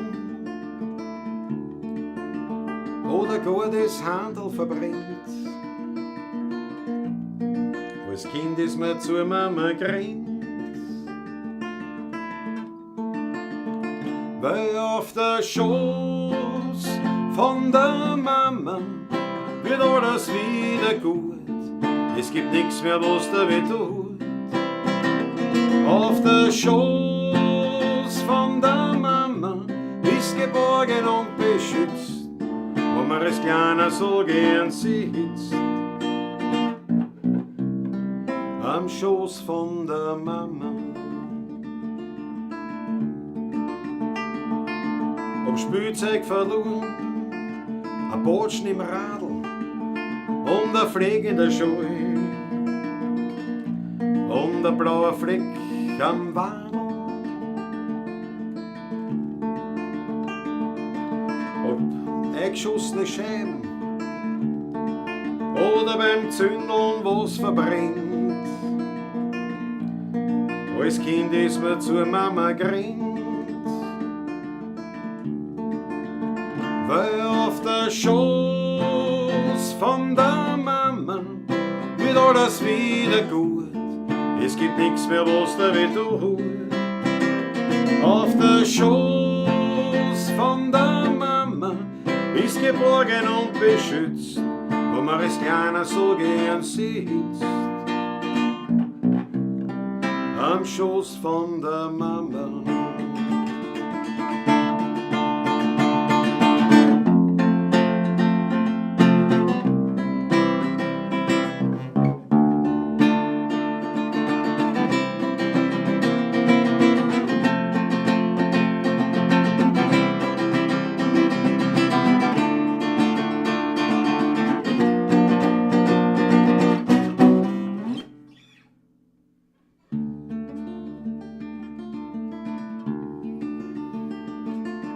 Ist mir älter geworden, möcht man das auch gern tun.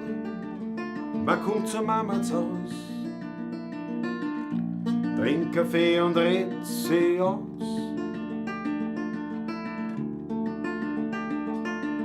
Drucken manche Sohlen die ja noch so schwer, bei der Mama nimmer mehr. Weil du legst deinen Kopf auf den Schoß von der Mama, dann ist alles wieder gut. Es gibt nichts mehr, was da weh tut. Auf der Schoß von der Mama bist geborgen und beschützt, wo man als Kleiner so gern sitzt. Am Schoß von der Mama.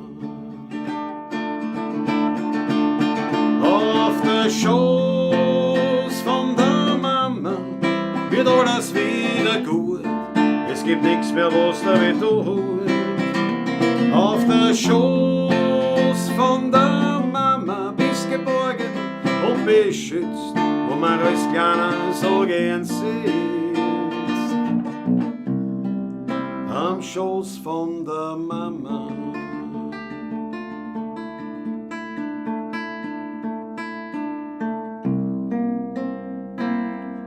Man kennt fast sagen zu jeder Zeit, spül ich den Trottel für die Leute. Und manches Mal platzt mir der Kragen, da geht den Wurstel, ich da Schlang. Den Kasperl spülen, das stört mich nicht, danke meinem Freund, der zu mir steht.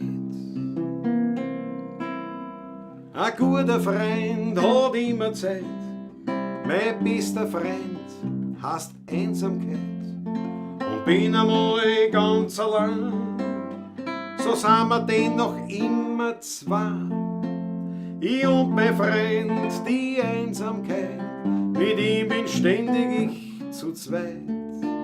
Und will einmal allein sein, dann lade ich mir ein paar Freundel ein.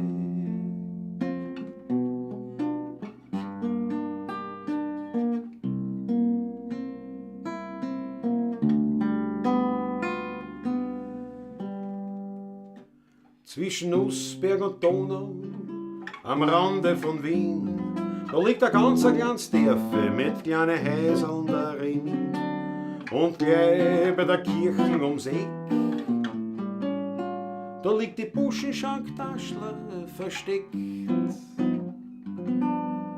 Gleich neben der Kirche vom Kohlenberger Dorf, da liegt der Heuriger ganz still und klein. Der Wein ist herrlich und noch ehrlich. Und Musikanten spielen tut auch die alten echten Wiener Lieder vom Tod, vom Wein und von der alten Zeit. Drum findet man mich dort immer wieder und ich find dort Gemütlichkeit.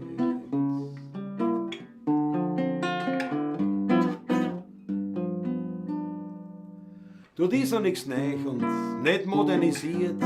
Vom Essen das Beste findet man dort garantiert. Viel Frohsinn, Hammer und Vögel in der Ring, in der Buschenschank-Taschler am Rande von Wien. Klein in der Kirche vom Kohlenberger Dorf, da liegt der Heuriger ganz still und klein. Der Wein ist herrlich und noch ehrlich. Und Musikanten spielen dort auch die alten echten Wiener Lieder vom Tod, vom Wein und von der alten Zeit. Drum findet man mich dort immer wieder und ich find dort Gemütlichkeit.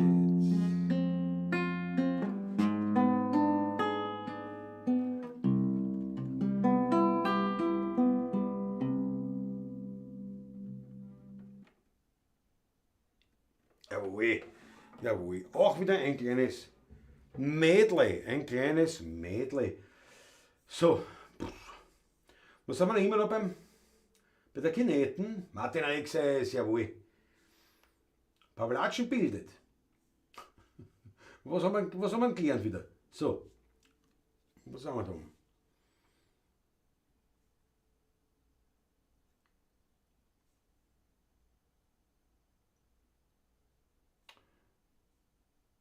Marc, du stehst also in Tirol, sagt man es auch nicht, ja? Kinetten aus dem Französischen. Ja. Was steht da weiter? Künette, Künett, weiblich, Geschichte, Abzugsgraben auf der Sohle eines Festungsgraben. Künett, Cunette, italienisch. Cunetta vom Lateinischen. Cuneus, Keil, weil keilförmig ausgegraben. Ludwig Sass ist ein Wahnsinn. Ludwig Sass ist ein Wahnsinn. Aus dem Tiefbau sagt er, wienerisch die Kinetten. Jetzt wissen wir es.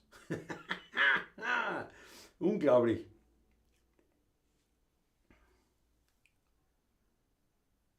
Wirklich Ort, das habe ich auch noch nicht gehört. Was deppert bist, kommst du in die Kinetten. Kenne ich aber nicht den Ausspruch. Schau, Christi sagt, kennt er auch nicht. Ja klar, gemeint ist die Kinetten. Das ist mir klar bei dem Spruch. Also Zentralfriedhof gemeint, das ist der Aushub. Das ist ein 10. Hieb natürlich. Klaus ist ein echter Scholar. Ja, ja. Ich kenne nichts Vergleichbares wie die Pawlatschen. Danke dafür, sagt der Ulrich. Na, ich danke dir schön. Da haben wir gleich einen Schluck rein. Da haben wir gleich einen Schluck rein, weil es ist ja Wahnsinn.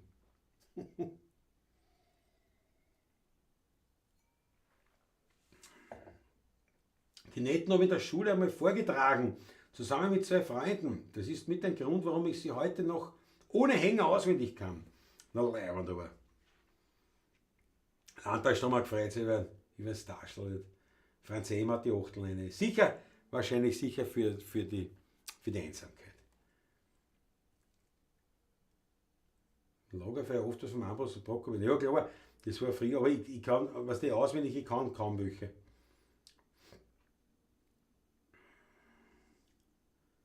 Beatles waren verpönt, eher Bob Dylan, Joan Baez.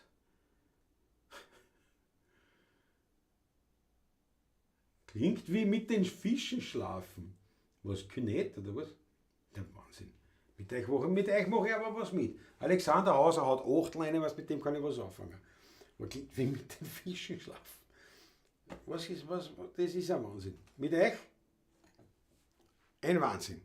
Ein Wahnsinn. Wie schauen wir aus? Es gibt in dieser Woche, wenn wer Lust und Laune hat, spielen wir noch einmal und zwar beim Dornröschenkeller in Stammersdorf.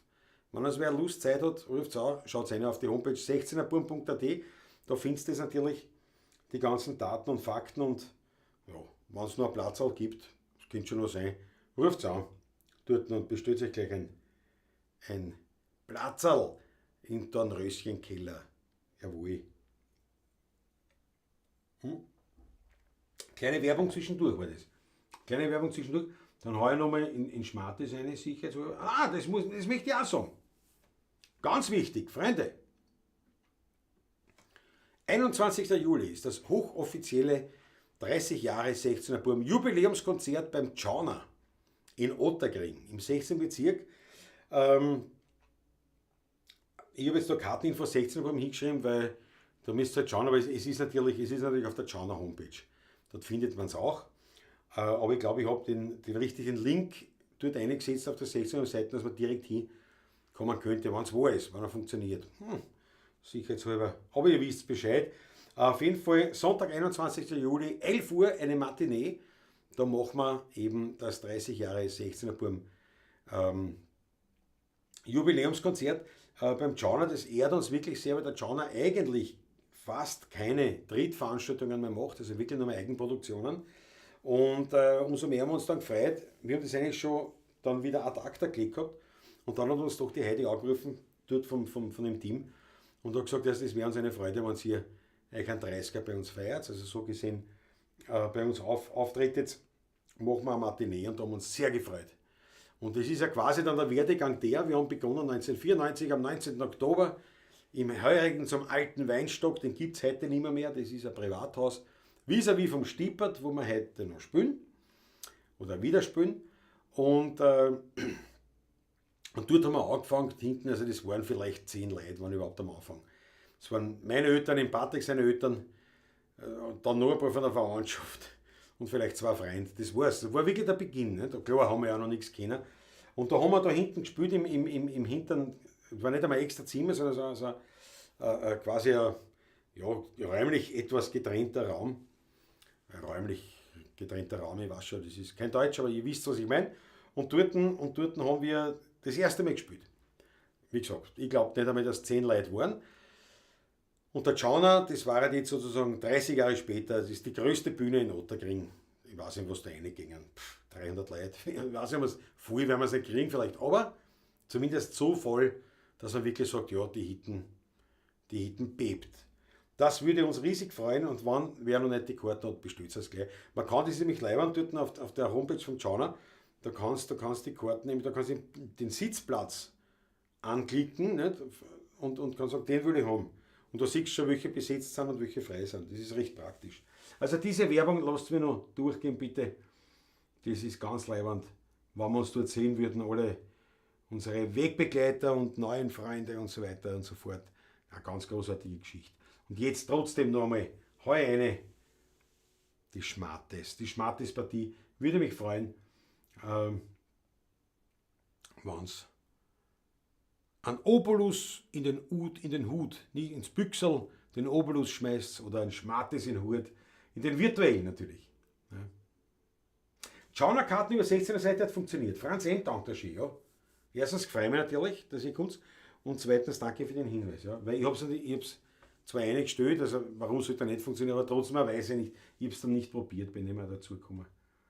Das ist Ihnen. Auf jeden Fall, danke Stefan Schmattes, so, gleich da. Ich teile mich mit Patrick. Keine Sorge, ich teile ihn mit Patrick. Hoffe, der Patrick ist fit. Ja, das hoffe ich auch, Wolfgang.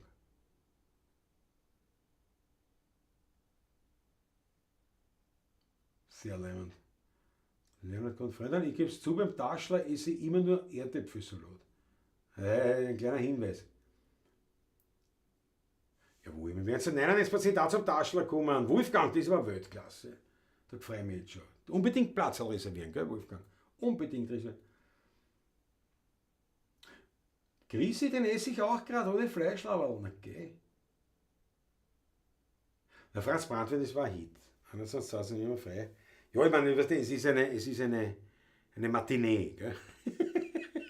Das ist ein Öfe. Das ist ja beim Tschauner, das ist der einzige Nachteil, du kannst dort nicht ewig bleiben, weil die haben so Schwierigkeiten mit den Anrainern. Nicht? Also die können gerade ihr Programm durchziehen.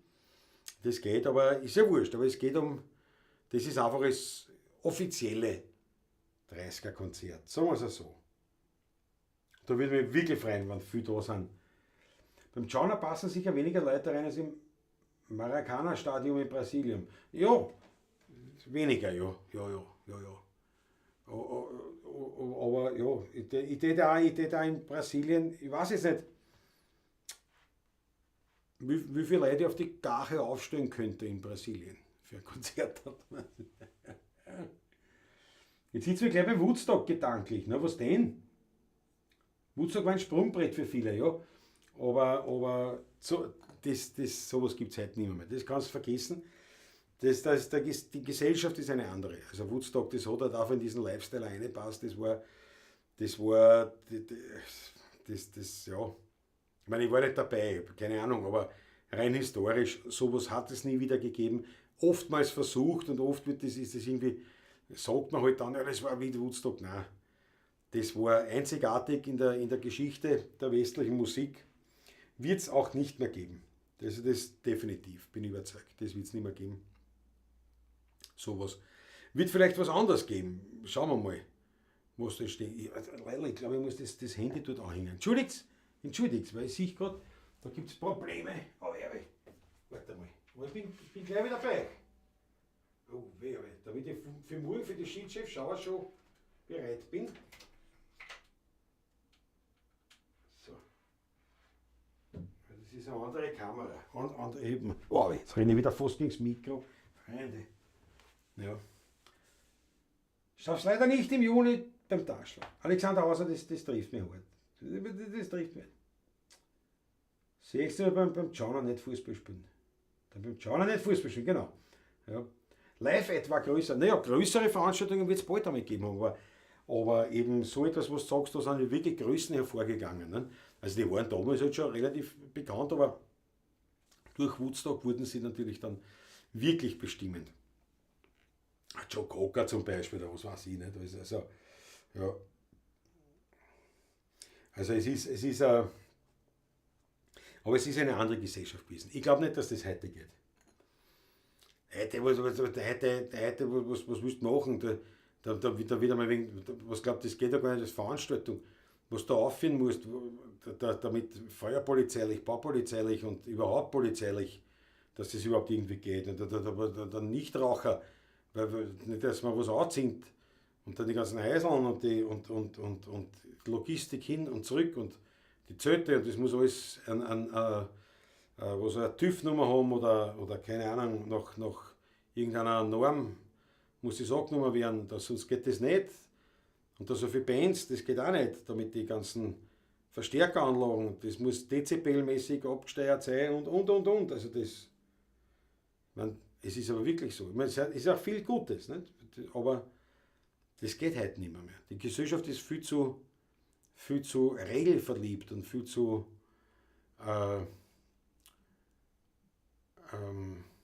viel zu brav für sowas. Das geht nicht mehr.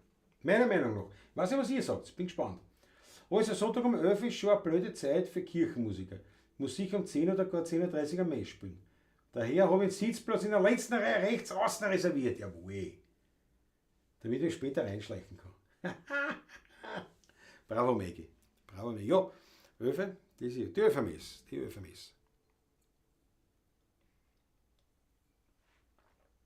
Waren die Legenden. Woodstock. Wie gesagt, es wird andere legendäre Veranstaltungen geben, aber sowas nicht mehr. Also das sicher nicht kommen. Weil das geht alles nicht mehr. Ja. Dezibellerfeindlich, richtig. Genau. Ja, im Regen, stell dir vor, welches Konzept hat der Veranstalter, wenn es regnet und so weiter. Das ist ja halt, ich meine zum Großteil, es ist ja in Ordnung, wenn man auf das schaut, aber als nichts früher, die haben das einfach gemacht. Ich meine, natürlich haben sie es auch organisiert, aber es ist einfach gemacht. Und dann musst du schon, da wird sich dann einer gedacht haben, pass auf, ich weiß nicht, wie es war, nicht? Ob das aber, da könnt ihr ein paar kalte Getränke verkaufen. Nicht? Und der wird einfach kalte Getränke verkauft haben. Und das ist heute, ich glaube, da kommt ein kleines Kriminal und sagt, nein, das geht nur die offizielle Catering-Firma, muss das über. Was der lauter so. Hat alles seine Vorteile, aber es ist einfach eine ungemütlichere Gesellschaft geworden. Das ist ja so. Du kannst doch solche Sachen nicht machen. Siehst du, das Refugium, wo man hergehen kann und live in die Welt hinausstrahlend, ja, in den Äther, hergehen kann und sagen, erst ich drehe jetzt auf, ich trinke einen Wein und spüle ein bisschen, sowas geht nur mehr eben in dem Rahmen. Offiziös, irgendwo, heutzutage nicht mehr. Was glaubst du, was da los ist? Was glaubst du, was da los ist? Politisch unkorrekt ist auch immer wieder, also, nein. 3,5 Millionen Besucher beim Madonna-Konzert sind unvorstellbar. Alleine wie An- und Abreise dazu organisiert, ja. Nicht so brav, sondern bescheuert. Sorry, ist so. Weil ich im Prinzip meine ich das Gleiche. Ich will es nur nicht so ausdrücken, weil ich ja da eine Vorbildfunktion habe. Nein, es ist die Gesellschaft, ist vertrottelt, das ist richtig. Ja. Wozu bei Regen Santana? Naja, eben. Das hat doch keinen interessiert dort, ob das regnet oder nicht, oder wie das ist. Ja. Aber natürlich diese An- und Abreise, Matthias Mariache, das stimmt schon, das haben wir gehabt in Österreich auch, regelmäßig mit den Zillertaler Schützenjäger damals. Ne? Also da war ja das Zillertal wirklich blockiert. Also vor dem Konzert und nach dem Konzert, ich glaube einmal im Jahr, haben sie dann im Zillertal selber eben aufgespielt. Und ich weiß nicht, wie viele Menschen es waren, aber ich weiß, es war sogar im Verkehrsfunk früher. Und haben gesagt, also bitte das Zillertal großräumig umfahren. Und wenn du dem sagst, naja, das Konzert ist aus, wir fahren jetzt da, ja, du hast eingeplant, einmal eine Stunde oder zwei, bis du überhaupt aus dem Tal draußen warst, weil so ein Verkehr war. Ne? Aber das ist ja so, man hat das halt sich angeschaut und war leibend. Ne? Masters of Rock hinaus. Es gibt viele so Sachen, oder was das Wacken hört man ja auch immer, es gibt viele gute Festivals. Ne? Aber am Ende des Tages ist Woodstock, bleibt halt in den Geschichtsbüchern wirklich stehen. Und es gibt viele tolle Festivals und was es da alles gibt. Oder auch ganz andere, so wie das Burning Man, nicht? In Nevada, glaube ich, ist das, nicht? In der Wüste. Das sind einfach, das da gibt es einzelne Begrifflichkeiten, wo du sagst, das war was. Also Woodstock, damit kann auch jeder, der halbwegs sich mit Bildung auf Du und Du gestellt hat, kann mit dem Begriff Woodstock was anfangen. Nicht? Aber ja, wie gesagt, aber sowas glaube ich, geht nicht mehr. Von offener Gesellschaft reden und alles verbieten, finde den Fehler. Ja genau, Waldgert, ja. Das ist, ja, finde den Fehler ist gut. Aber das darf man auch nicht mehr ansprechen, weil sonst ist man hinten dran. Und ich war mittendrin, Chrissy, wirklich, warst du in Woodstock? In den 90er zum Open Air mit Campingstuhl und Kühltasche. Heute musst du die Wasserflasche aus Plastik am Eingang abgeben. Ja, das meine ich ja. Diese, ja. 87, 88 live dabei, Frenzel Startguss. Was, im Monsters of Rock? Oder wo? Ja, geil. Der Frenzel, Weltklasse, eine Rockkanone. Ja, wie gesagt, ich war nie so ein Festivaltyp. Finkenbergsperre, nur noch mit Shuttlebussen. Finkenberg, ja, kann man auch vorstellen. Aber wie gesagt, das ist halt alles leibend, gibt es viele leibende Sachen. Aber also diese Freiheit und das kommt wieder, bin ich überzeugt, aber jetzt muss halt noch ein bisschen mehr die Daumenschrauben angelegt werden, müssen wir noch ein bisschen gefordert werden in unserem Freiheitsdenken, bis wir vielleicht wirklich alle drauf kommen, dass es irgendwie der falsche Weg ist. Oder man will halt ja, als Spießbürger sein Leben leben. Das ist auch in Ordnung, darf man auch. Aber die das nicht wollen, die sollte man halt auch lassen. Ne? Denke ich mir halt. So, einen Schluck schenken wir nicht in Woodstock in Meierhofen. Ach so! Das hätte mich jetzt echt gewundert. Meierhofen im Zillertal, wirklich wahr. Ich meine Finkenberg. Ich verstehe. Ja. Gut, ist eh gleich daneben. Finkenberg, Meierhofen ist eh gleich nebeneinander, ne? Oder? Ja, warte, es ist Duxertal daneben gleich, ne? Das Duxertal, Duxergletscher.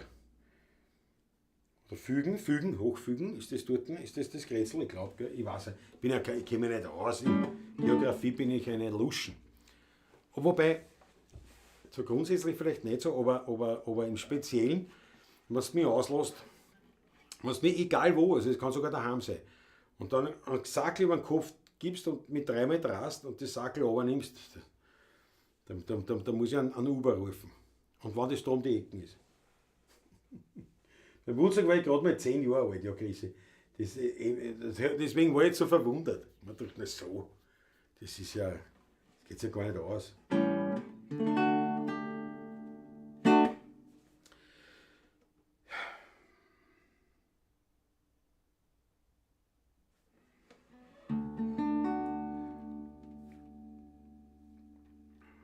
Ich kann mich jetzt nicht mehr erinnern, welche Lieder offen sind. Ich gebe es zu.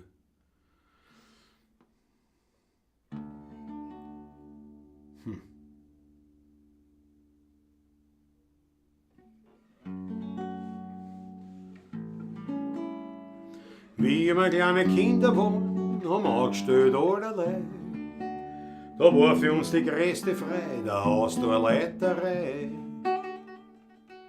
Der Hausmeister ist rausgerannt, erwischt hat er mich nie. Ich hab ihm die lange Nosen gezeigt, vom Haustor vis-à-vis.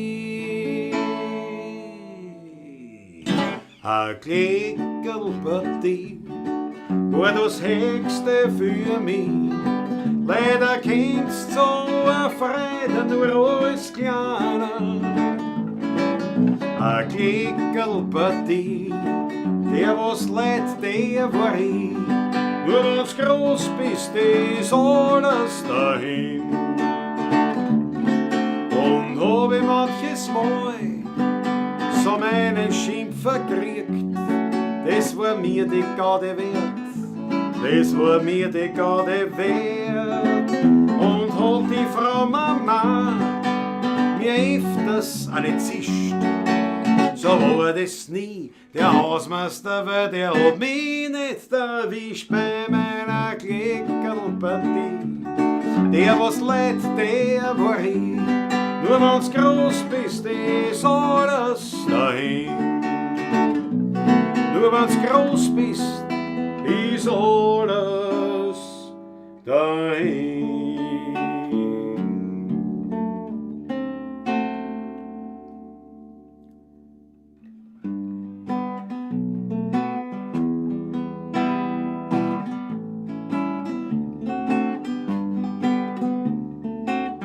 Neulich war ich eingeladen bei einer Feier, gemeinsam mit die Grüber und die Meier.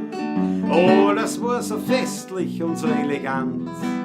Die Gäste waren alle im Sonntagsgewand. Im Anzug und Krawatten waren die ganzen Ehegatten, die Damen im Kostümchen nobel und doch schlicht. Es ist so schade, es ist so schade, es ist so schade, dass das der Läusl heut nicht sieht.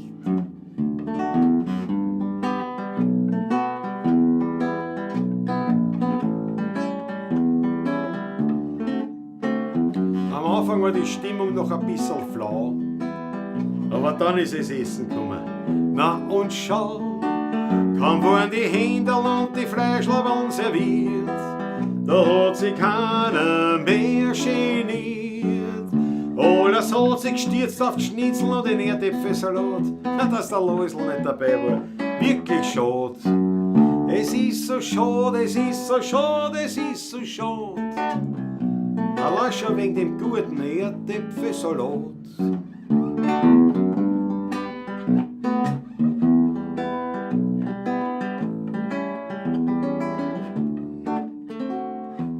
Dann trinkt man noch ein paar Schnapseln zum Verdauen.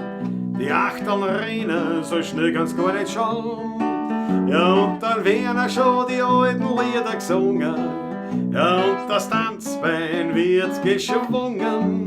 Die Meier tanzt Lambada und der Gruber ist kein Vater. Auch sie zu ihr dazu, der Tisch spricht schon, nach Stuhlbuhr. Ja, der Wahnsinn, es ist so schade. Es ist so schade, es ist so schade. Weil da fällt der Läusl wirklich noch dazu.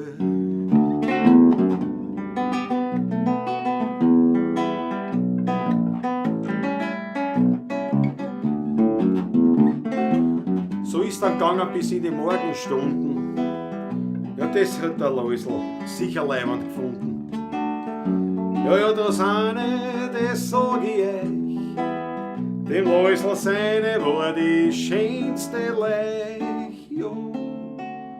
Es ist so schade, es ist so schade, es ist so schade. Der Läusl ist tot.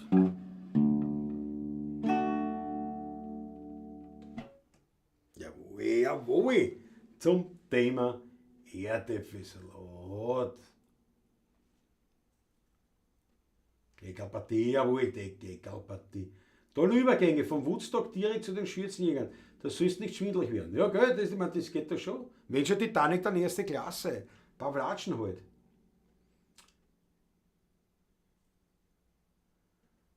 Werner Schimmel, Übungsstunde, Werner Schimmel. Den sollte ich zusammenbringen. Spießbürger waren die in der Monarchie am Straßenrand gestanden sind und untertänigst der Obrigkeit den Spieß präsentiert haben. Ja, das haben wir heute dafür, mehr oder weniger. Ja, der zweite Hinweis mit Erdäpfel hat gewirkt, ja. Auf dem Alois, den Vater vom Wolfgang, jawohl. Schmeckt beim Taschen recht gut, ja. Und liegt am Dornbacher Friedhof, der Herr Papa. Am Dornbacher Friedhof.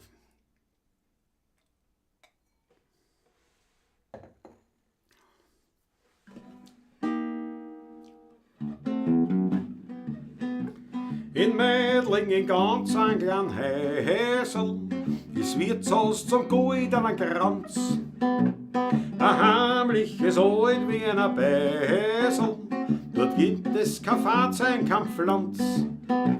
Es heißt, dass die gemütlichen Wiener vom heutigen Tanz nichts verstehen. Und dort kann ein Tanzer man jetzt lernen, urwienerisch und doch hochmodern. Beim Wirt zum goldenen Kranzel tanzt man moderner Tanzel, das kennen die alten Leute uns passt in die neue Zeit. Man ist im 7. Himmel, tanzt man den neuen Schimmel. Der ist das Iskapflanz, so soll der Tanz. Gar lustig ist dort, wie am Kyoto. Man braucht dort kein Smoking, kein Frack. Man tanzt ohne Rock und mit Vierter. Man braucht keine Stiefel aus Lack. Die Kirchen, die Blade, die anderen, tanzt am wienerisch Fisch, voll Hamur. Mit Würstelmann und mit Graner und singt noch das Gstanzl dazu. Beim Wirt zum goldenen Kranzel tanzt man moderner Tanzel. Das kennen die alten Leute, uns passt in die neue Zeit. Man ist im 7. Himmel, tanzt man den neuen Schimmel. Der ist das Iskapflanz, so soll der Tanz, jawohl. So schaut's aus, na was? Jawohl. Jawohl. Gute Nacht, ich muss jetzt 6 Stunden wieder raus. Danke für den heutigen Abend. Ludwig Sass. Ich danke dir vielmals, liebe Grüße daheim. Also ich, nicht? Ein Puzzle gibt's dir, gell? Sehr, sehr gut. Und gute Nacht und ja, auf bald, auf bald. Will bald aufhören auch, hm? Das ist jetzt auch schon langsam. Der Dornbucher. Sagt's mir Leil'n, was ist heute in Dornbach geschehen? Über alles Zeilen kann man's aus Serena sehen. Keiner will dabei der Letzte sein. Mir scheint, da gibt's einen guten Wein. An jeden, den man fragt, die Augen verdraht und sagt, der Dornbacher Pfarrer steckt aus. Ja, da bleibt doch kein Wein besser zu Haus. Da kommen's pünktlich zur 10 am Mess. Auf einmal, da wissen's vom Pfarrer die Adresse. Die Frauen, die wundern sich sehr. Ja, sag, wo kommt diese Frömmigkeit her? Da plaudert ein Siemandl aus. Ja, ja, der Dornbacher Pfarrer steckt aus. Schon der alte Noah hat den Wein entdeckt. Und seit damals weiß man, was dahinter steckt. So ein Schluckerl von dem Wein da ließ. Der erste Schritt wohin? Ins Paradies. Der Weg zur Seligkeit ist ja nicht einmal so weit. Der Dornbacher Pfarrer steckt aus. Da bleibt doch kein Wein besser zu Haus. Da kommen's pünktlich zur 10 am Mess. Auf einmal, da wissen's vom Pfarrer die Adresse. Die Frauen, die wundern sich sehr. Ja, sag, wo kommt diese Frömmigkeit her? Da plaudert ein Siemandl aus. Ja, ja, der Dornbacher Pfarrer steckt aus. Jawohl! Ja, so schaut's aus. Jawohl, gleich in der Dornbacher Kirche war's. Da hab ich das so vorgecheckt. Franz M., was erst wieder Ende Juni? Was ist erst wieder Juni? Was ist da? Der Wolfgang. Achso, der Dornbacher Pfarrer. Erst wieder Ende Juni ausschauen. Ja, es ist ja schon vorgerückte Stunde. Man muss mir verzeihen. Ich habe aber immerhin doch schon vom Glas Wasser fast alles austrinken.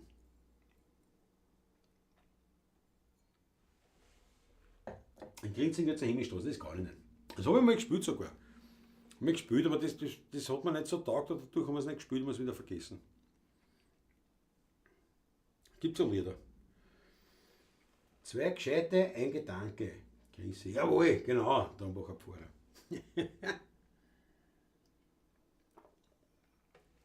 Ja, das Wasser vor dir. Habe die Ehre. Was haben wir denn noch? Was können wir noch?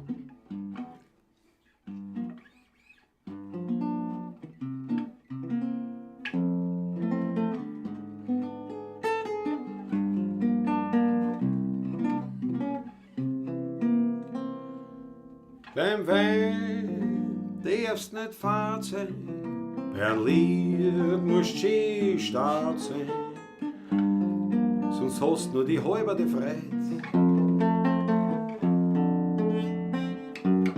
Beim Plaudern musst du lieb sein, beim Busseln ein Dieb sein. Tust das nicht, dann tut's das später einmal leid. Das Leben ist ein Hutschen, einmal um, einmal und. Am schnellsten verfliegt oft eine glückliche Stund. Drum darfst niemals fad sein, kommt das Glück, muss schön stark sein. Nagel sauber, sonst fliegt's da davon.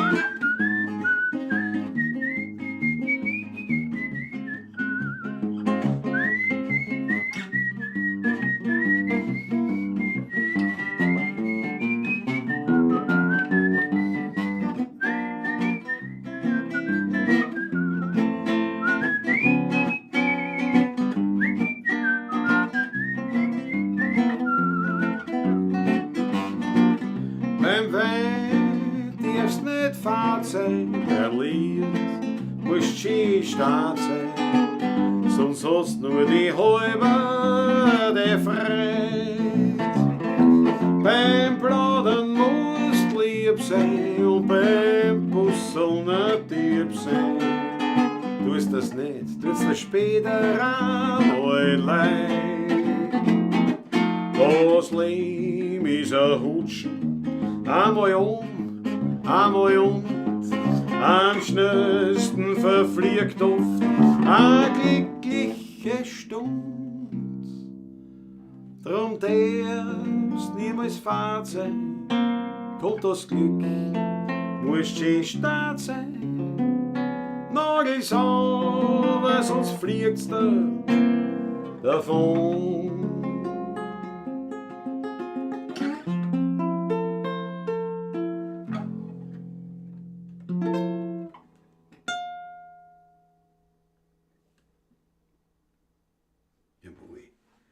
Jawohl, jawohl. So schaut's aus. Mir ist gerade der Wein ausgegangen, jetzt habe ich nur mehr Bier. Aber Bierfein, das lasse ich sein. Ich glaube, ich steige auf Whisky um. Ja, Franz Brandwein, weißt du, Wein auf Bier, das gönne dir, Bier auf Wein, das darf auch sein. Ich denke immer halt, ne? Also, wie es halt ist. Sicher trinkst du einmal einen Brandwein. Bier fein, das ist fein, reimt sich auch, genau. Ich muss mich zusammenreißen, meine Zähne sind in Reparatur und ich habe morgen beim Papenschloss einen Termin. Na bravo. Na bravo. Wieso musst du dich da zusammenreißen? Das ist Dann bist du entspannter einfach. Klaus, du bist einfach spitze. Susanne Faber, ich danke dir vielmals. Bravo, Klaus, sagt die Chrissy. Der Wolfgang schickt mir die Biergrilling. Der Fritzl Startgast, die Achteln. Einmalig. Ja. Ja, aber es ist das habe der, es ist gleich 11. Freunde, jetzt müsst ihr was sagen. Das ist ja Wahnsinn, es ist ja wohl spät. Jetzt sind wir zum Schluss kommen.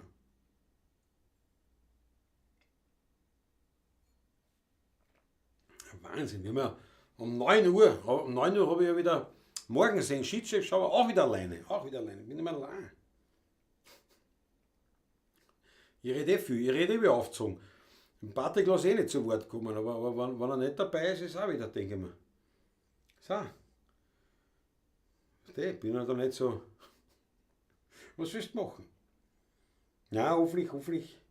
Weißt du, so Halsgeschichte ist immer blöd. Ja, ist gleich Öfe. Der Wolfgang auch, na, jetzt brauchst du mir es nicht mehr sagen. Jetzt habe ich es schon selber rausgefunden, wie spät das ist. Vielleicht sagt auch keiner was. Das ist ein Wahnsinn. Wirklich wahr. Was könnte man noch machen? Was könnte man noch machen?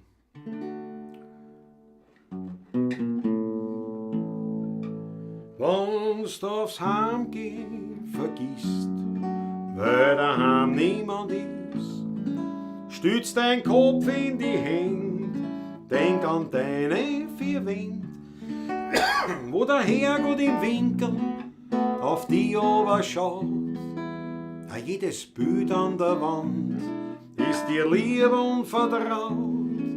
Wenn's das Heimgehen vergisst, weißt allein nicht du bist, sei nicht traurig und mach dir nichts daraus. In der heutigen Zeit, da gibt's viel ärmere Leid. Darum sei glücklich, du hast dein Zuhause.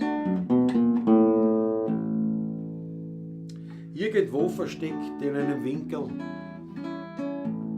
Mutter, Söhn allein, da sitzt ein alter Mann in seinem Winkel und er traut sich heute gar nicht an, weil beim Wirten ja, da hat er immer sehr viel Leid um sich, die freundlich sind. Doch daheim, da sitzt er in seinem Zimmer, ohne Zuspruch, Mutter, Söhn allein. Da sagt ihm zur Spätstunde ein Freund, der es ehrlich und gut mit ihm meint. Wenn's aufs Heimgehen vergisst, weil's allein nicht du bist, stütz dein Kopf in die Hände, denk an deine vier Wände, wo der Herrgott im Winkel auf die Ober schaut. Jedes Bild an der Wand ist dir lieb und vertraut. Wenn's aufs Heimgehen vergisst, weißt allein nicht du bist, sei nicht traurig und mach dir nichts draus. In der heutigen Zeit, da gibt's viel ärmere Leid. Drum sei glücklich, du hast ein Zuhause.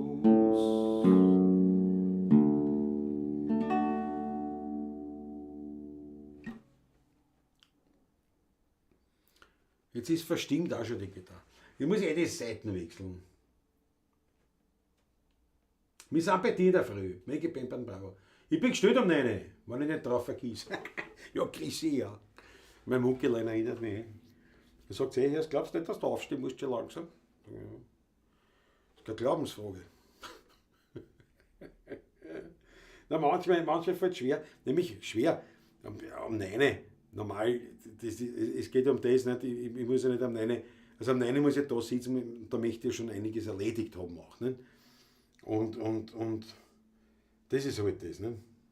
Ich bin am 9 beim Service, freue mich schon auf die Spritze. Ja, Wolfgang, wird schon werden. Okay. Was denn?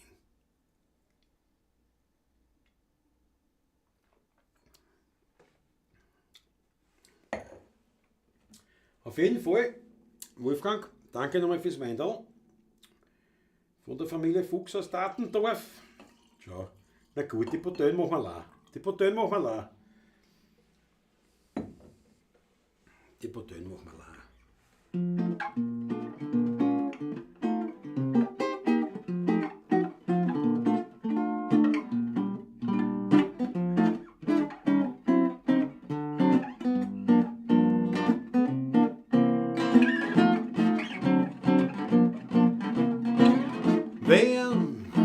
Ich mich gern heim zu dir und meine Haberei. Traum jede Nacht von dir und von meinem Bier im Stammlokal. Stehen die alten Beisel noch, die gingen mir so. Wir haben eine Wolkenkratzer da, du, ich bin schon ganz bei der. In San Francisco hast es da und ich find da kein Haken mehr. Ob's neu Brot, ein Luftballon geht bloß her zu mir, dass ich was hab von dir will. Shabba-dabba, wabba-babba-da, wabba-babba-babba-da, ba-da-ba-da-ba-da-ba-da, ba-ba-ba-ba-ba-ba-da, ba-da-ba-da-ba-da-ba-da-ba-da,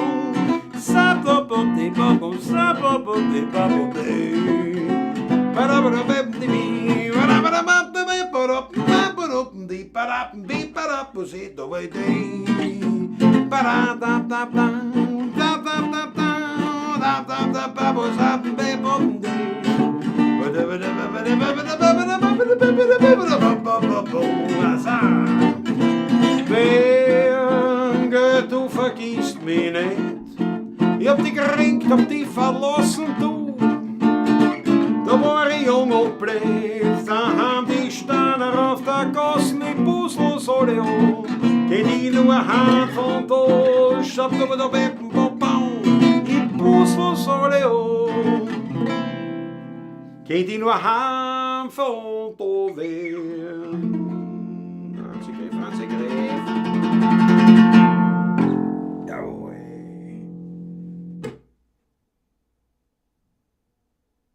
Jawohl.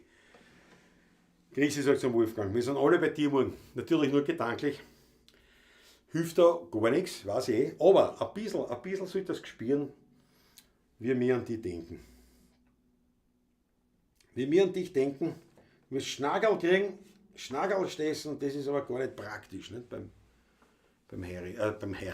Zahnarztmann.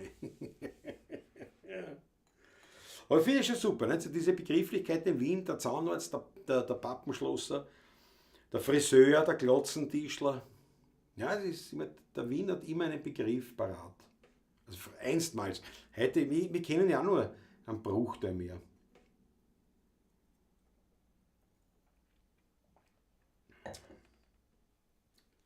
Urleiber Franz Brandwein. Ich danke dir vielmals. Was machen wir noch? Komm, irgendwas mit. Noch ein Schlusslied, genau. Jetzt machen wir ein paar Schlusslieder. Wir haben eins haben wir schon gemacht. Wenn du das Heimgeh vergisst. Speerstunde schreit da oben, Speerstunde schreit da oben. Leider geht's doch endlich heim.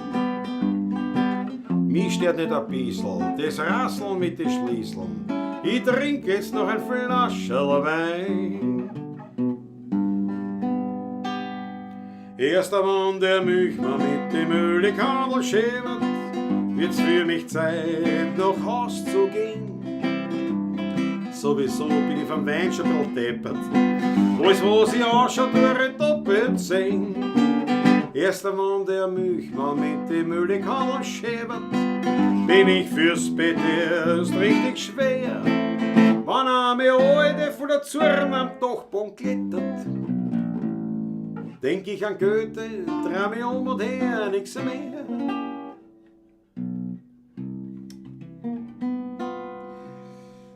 Die Schrammen haben schon Schluss gemacht, die Instrumente sind eingepackt noch. Aus ist mit einem Tanzgesang. Doch mich bringt nichts zum Aufstehen und schon gar nicht zum nach Haus gehen, denn ich wart auf einen ganz bestimmten Klang. Erster Mann, der mich mal mit dem Ölekandel schert, wird's für mich Zeit, nach Haus zu gehen, denn sowieso bin ich vom Weindal ganz schön deppert. Alles, was ich anschaue, tue ich doppelt sehen. Erst wenn der mich mal mit dem Ölekandel schert, bin ich fürs Bett erst richtig schwer. Wenn eine Alte voller Zorn am Dachboden klettert, denk ich an Goethe, dreh mich um und her, nix mehr. Na, na. Jawohl. Orge für rote Hochtel für unseren Klaus, sagt das ist auch nicht. Es sind schon viele alte Wiener Ausdrücke verloren gegangen, das stimmt. Warte, ein Zwischenschluck, ich arbeite mich hin. Jawohl.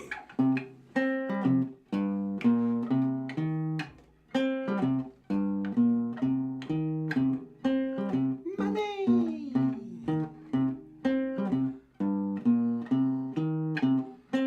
Pink Floyd war mit dem Lied Money wirklich schon sehr nah am Wienerischen.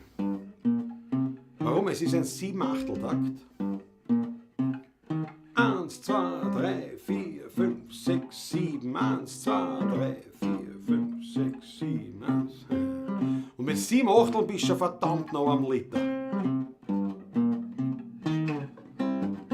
Wenn ich ein Geld hab, bin ich Kaiser.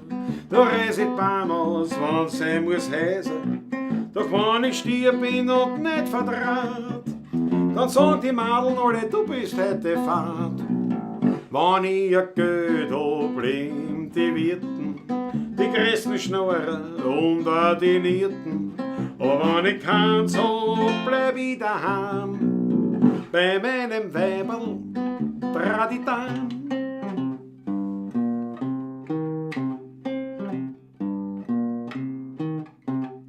Genau, Wolfgang, der Patrick geht ein paar Achteln, jawohl.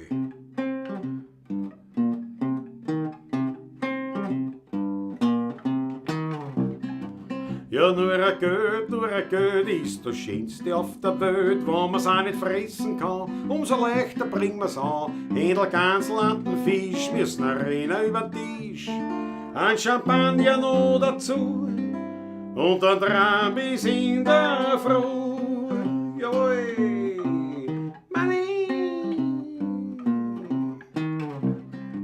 ich glaub, mein Erbtant, die wird 120 Jahre. Ob ich die Erbschaft noch erlebe, ist nicht ganz klar. Sie hat die Tausender im Sarg und ich kann's brauchen. Renn schon im Schuh, hab nix zum Tschechen, nix zum Rauchen. Sie lebt bescheiden, unsere Tante Melanie. Und die Verwandtschaft fährt schon lang auf die Marie. Es ist eine Ungerechtigkeit auf der Welt. Die Tante raucht nicht, die Tante trinkt nicht. Die hat kein Haber, die hat nur Geld. Und das ist das, was uns auf der Welt so fehlt. Jawohl. So schaut's aus. Ja, schau, Alexander Kabach gibt auf. Gute Nacht, ihr Lieben. Vielen Dank an Klaus. Gute Besserung für Patrick. Danke schön. Alexander, schön, dass du dabei warst. Du wurdest offenen Herzens und Armen aufgenommen in die Pavlacisterie. Ich hoffe, du bist wieder dabei. Da freuen wir uns drauf. Schlaf gut. Bleib anständig, das ist uns das Wichtigste, gell? Dass wir nichts hören. Ja, wir werden auch schon langsam zum Schluss kommen. Zum Abschluss noch schnell fürs Protokoll. Aktuell sind es noch 20 Zuschauer. Ja, wirklich 20 Leute. Ja. Der Patrick so schlechte Abwehrkräfte. Ja, wer weiß nicht, saufen die da eh. Ja, es ist wirklich ein Krampf, gell? Ja. Ist wirklich ein Krampf. Wie oft er krank ist. Ich hoffe halt, dass es kein Dauerzustand sein wird, dass er immer wieder krank ist. Oder dass es nicht schlimmer wird, sagen wir es so auch. Nicht? Aber es gibt so Phasen, es gibt ja auch nicht so Phasen, du bist aber nicht auf der Höhe. Ich hoffe, dass es so eine Phase ist und nicht mehr und nicht weniger, nicht mehr halt. Nicht? Hoffe ich natürlich. Komm auf jeden Fall wieder. Bravo Alexandra. Bravo Alexandra, das gefällt mir. Danke herzlichst. Ein ganz lieben Gruß. Nach Deutschland hast du gesagt, oder wie ist? Nein. Wo bist du? Oder warst du beim. Ja, irgendwann hast du mir geschrieben, was von Deutschland. Ist ja wurscht, können wir beim nächsten Mal auch besprechen. Brauchst jetzt nicht darauf eingehen. Mich freuen, schau, Wolfgang schon da. Jawohl. Ja.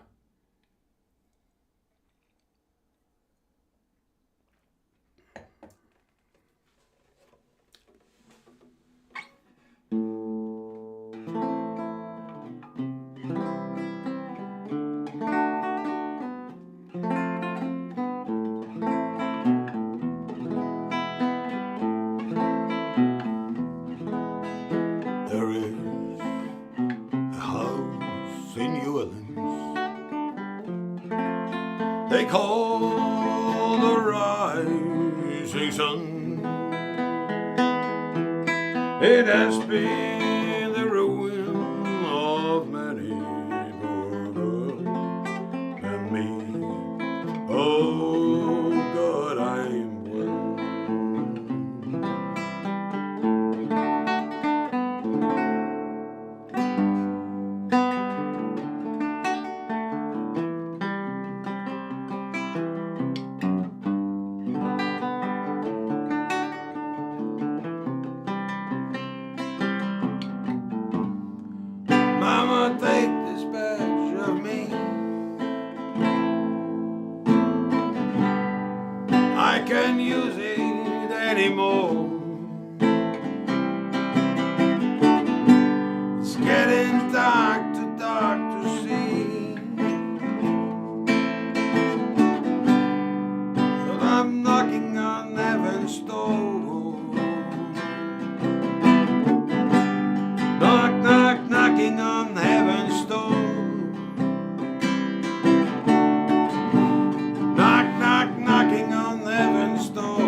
left its sheets while I was sleeping.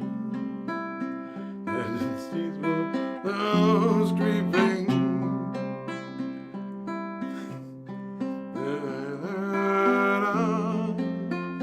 The voices are in my head, but no one said. In the sound of silence,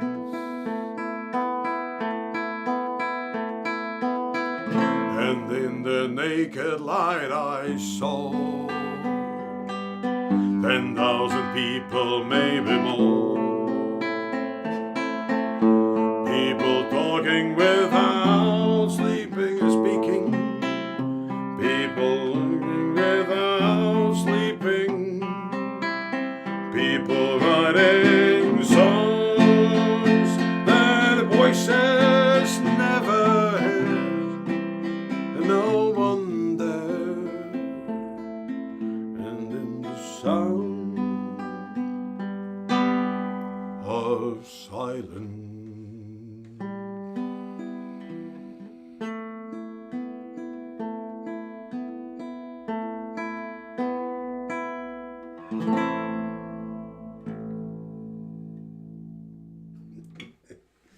Ich habe keine Ahnung, ob das überhaupt irgendwie mit Woodstock zu tun hat, aber das haben wir jetzt noch eingefallen, die Lieder.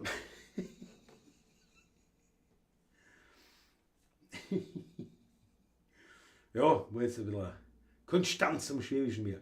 Also die Konstanzer, ihr seid die Konstanz. Ja, jetzt habe ich die erst wieder viel dabei. Wir sind Baden, ja genau, keine Schwaben, haben wir eh besprochen gehabt. Ja, jetzt, Alexander, jetzt habe ich erst wirklich den hirntechnischen Zugang, die Konstanz. Es war sehr leibend mit euch. Mit das riesig gefreut, dass ihr da wart. Wirklich wahr. Am Schwäbischen Meer, ja, haben wir wirklich ein Hetz gehabt. Der Gaudi, und ich glaube, euch hat es auch gefallen. Und ja, wenn du heute auch da bist, dann glaube ich, hat es da wirklich Tag da.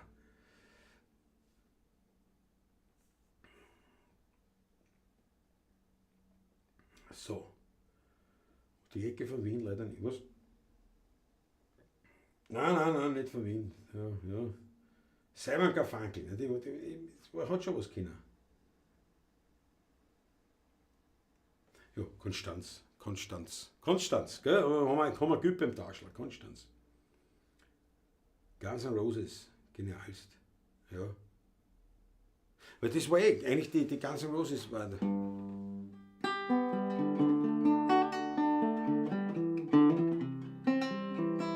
Aber so irgendwie. Ja, schon, das ist auch nicht auch schon wieder lang her. Über 30 Jahre her. Ja. Der Steuermat kam einfach, jawohl. People Boat and Bay, bei den Neon Gatte Maid, ja, Mr. Text gibt es ja gemerkt. Mr. Text komplett daneben gegangen. Komplett daneben gegangen. Aber ich habe das wirklich.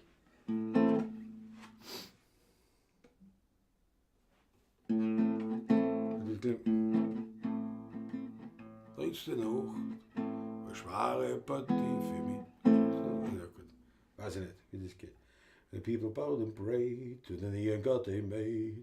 Ja, das war schon ein super Day. Und weißt du, was mir von Simon Garfunkel unglaublich in Erinnerung geblieben ist?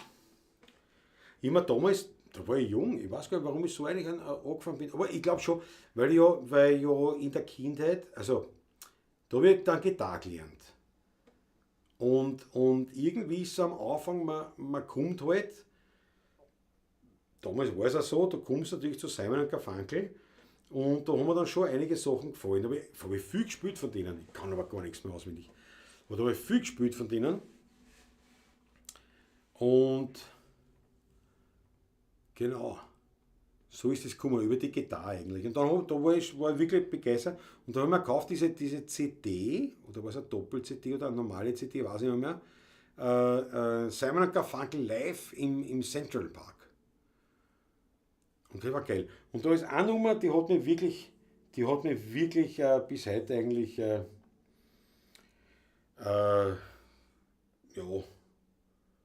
finde ich kann nicht sagen eine der besten, weil sie haben verdammt viele gute Nummern gehabt, aber eine, die ist wirklich Weltklasse. Bridge over Troubled Water. Like a bridge over... How's it say? Bridge over Troubled Water. Weltklasse. Und das gibt's das ist diese Live-Version, da ist eigentlich nur Klavier und Gesang. So Weltklasse. Wirklich super Nummer.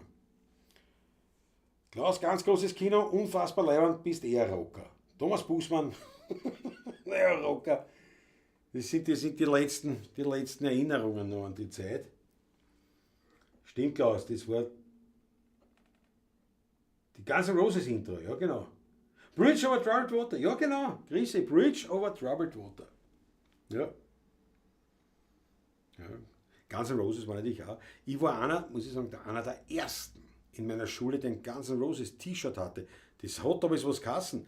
Na, weißt du, weil heute bestellst du es im Internet, das ist halt kein Thema, das hat es damals nicht gegeben. Na, wo kriegst du so einfach ein T-Shirt her von Guns N' Roses? Ich hab's gehabt. Warum? Ich weiß es, also logischerweise, weil ich nicht versoffen bin, aber wir waren damals, wie alt war ich? 16.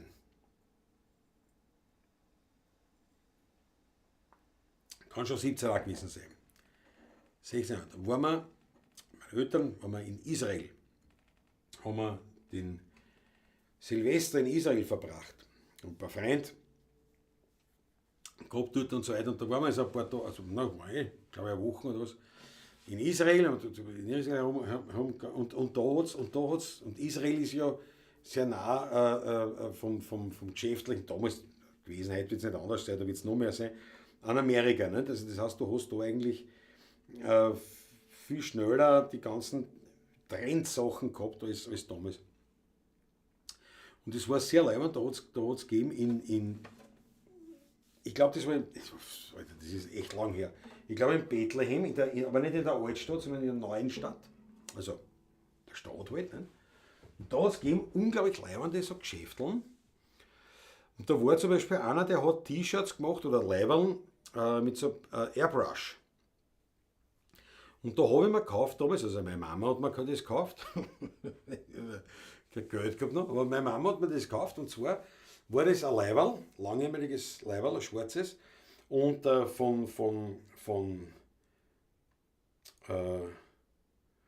dieser Engel, so ein Engel, der Engel weiß ich nicht, aber so der Engel da, und zwar jetzt überlege, jetzt bin ich wirklich so, da sieht man, dass ich deppert bin. Und zwar der Van Halen oder Led Zeppelin. Van Halen oder Led Zeppelin und dieses Sujet haben das verwendet gehabt. Und siehst du, wie blöd ich bin. Ich glaube, es war aber Led Zeppelin. So ein Engel, quasi nicht so ein Ding. Und das war aber von einer Led Zeppelin-Platten. Das habe ich gehabt und ein Guns N' Roses T-Shirt. Dann bin ich heimgekommen nach Wien. Dann bin ich dort mit Guns N' Roses T-Shirt original ins Schule gegangen. Na, ich war der King. Ich war der absolute Hero. Lauter Anglizismen, ist mir klar, aber es ist so, weil international. Ich war dort einfach, ich war in der Schule der Meister. Der Meister. Ich glaube, es hat gerade eine Pflanzen umgehauen draußen. Die auf der Wind gerade gehen. Und ich war der Erste mit einem Guns N' Roses Label. Also das muss dann gewesen sein 91, 92, so irgendwo. In der Größenordnung. War schon leibend. Ja, Franz Ehm sagt, eine Live-Geschichte ist immer geil. Ja, stimmt. Also live, Boxer, Fretzelstadt, das war natürlich ein Klassiker in der Gitarrenlernliteratur. Der Boxer, Scarborough Fair, natürlich Sound of Silence. Bridge over Troubled Water nicht, weil das ist eine recht ausgefuchste Nummer. Also die ist gar nicht so einfach.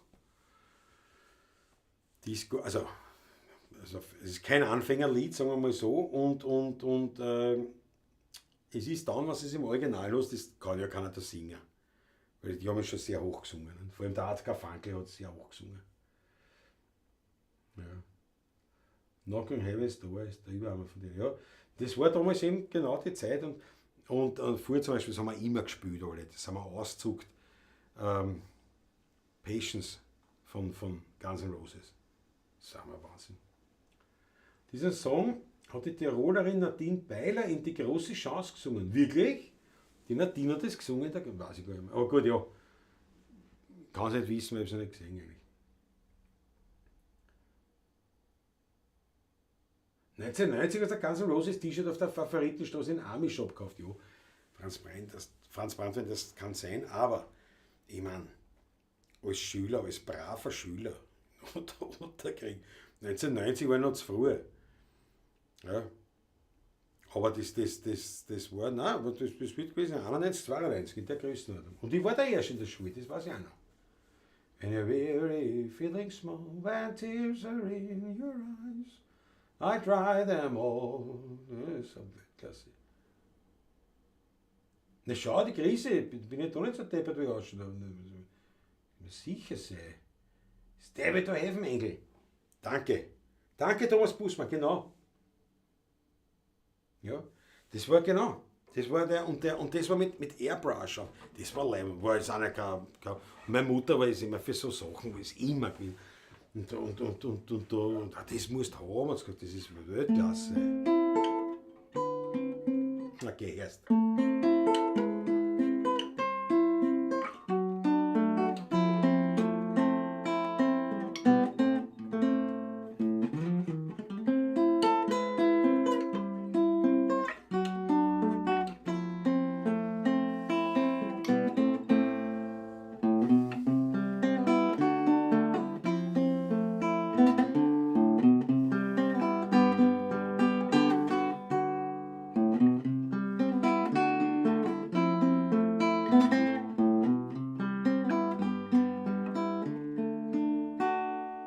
Und so weiter und so fort. Das Video wird wahrscheinlich gesperrt, weil bei dem, was ich da heute spiele, ist ein Wahnsinn. Oder einer, ja, mein Gott, ja, aber ich kann, also gerade die Englischsprachen kann ich fast gar nicht. Kann ich fast gar nicht mehr. Das ist eine Tragik nahezu, aber ja, auf der anderen Seite spiele ich halt auch nicht mehr. 92, da war die Use Your Illusion Tour. Bin ich im Olympiastadion, in der Weltklasse. Use Your Illusion, das waren ja diese 2 CDs, ne? Die gelbe und die blaue. Das war ja auch damals was, nicht? Da hat das erste Mal, dass eine Rockband quasi zeitgleich 2 Alben veröffentlicht hat. Ja. Wobei, die mich weitaus mehr beeindruckende war die davor. Nicht? Ich würde nicht hassen, weil eben wo das Patience drauf ist und so weiter. Also das war, ja.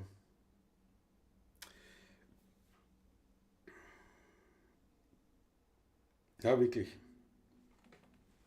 Schöne Erinnerungen. Aber mein Ding war halt Van Halen natürlich. Das war dann der, wie der mit der E-Gitarre angefangen hat, war natürlich diese E-Gitarrengötter. Ne? Das war ganz wild. Van Halen war da stark. Irgendwie Malmsteen war da der Steve Vai, bitte ein Wahnsinn. Und da habe ich ja geschrieben, die Fachbereichsarbeit. Hat die so geheißen, ich glaube. Also Maturaarbeit habe ich geschrieben über Frank Zappa. Frank Zappa, Musiker zwischen Rock und Avantgarde. Und einen Monat vor Abgabetermin ist er gestorben. Zappa. Da habe ich alles umschreiben müssen. Er war. Aber halt, war damals alles nicht so einfach. Nicht? Ich habe schon einen Computer gehabt, aber mit dem habe ich mich noch nicht auskennt. Aber wie gesagt, das war das geht auf der da.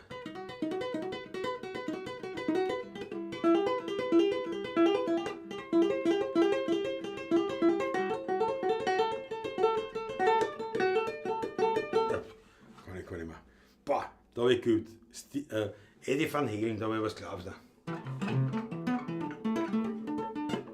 geht auf dir nicht. Fahr da mal die Finger weh da. Angie die Stones, ja. Aber das war, da war ich schon vorbei. Nicht? Also das war eigentlich. Ich meine, die Led Zeppelin, das war irgendwie. Ich weiß auch nicht, warum ich auf die gekommen bin. Wahrscheinlich über den Zugang von David O'Heaven, von der Gitarre her. Rolling Stones waren nicht mein Einflussgebiet, waren eben auch schon lang, die waren lang vor mir. Nicht? Auch Led Zeppelin, wie gesagt, da ist ja die Gitarre ein wesentlicher Faktor. Und dann waren die, was die so Carlos Santana und die, also alle, die was mit Gitarre speziell halt waren. Nicht? Das war natürlich mehr, ja, war natürlich meine Sachen. Motorhead. Ja, das war mir zu wild. Uriah Heep, meine Jugend, jawohl. Uriah Heep. Ja, mit Uriah Heep habe ich was gemeinsam.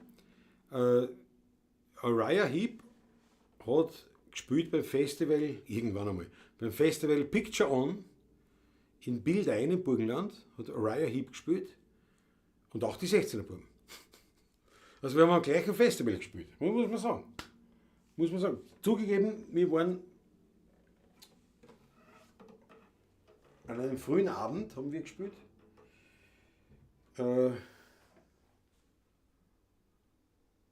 Ich glaube Samstag. Oder weiß ich nicht mehr. Ein früher Abend, wir waren die Ersten. Nach uns hat mich der Nino aus Wien gespielt. Glaube ich. Also nach uns hat auf jeden Fall der Nino aus Wien gespielt, aber direkt nach uns. Oder dazwischen noch wer. Kann sein, weiß ich nicht mehr. Oh, der Ernst Molden. Ernst Molden und dann Nino aus Wien. Das war noch bevor sie gemeinsam so ein Album gemacht haben und so weiter. Da war vor mir, ich glaube, also nach uns war dann Ernst Molden und dann nachher war, glaube ich, der Nino aus Wien. Und das war an dem Tag und dann und nicht im gleichen Festival, sondern 2-3 Jahre davor hat Uriah Heep dort gespielt. Das war Wahnsinn. Ja, der Wolfgang und die Krise, es hat wirklich in einer Wellen sozusagen. Ja, Lady in Black. Na, na, na, na, na, na, na, na. Ist es das? Na, na, na, na, na, na, na. Aber es ist zum Beispiel auch spannend. Ich meine, ich kann leider den Text nicht, aber wenn du es nimmst, ganz was anderes.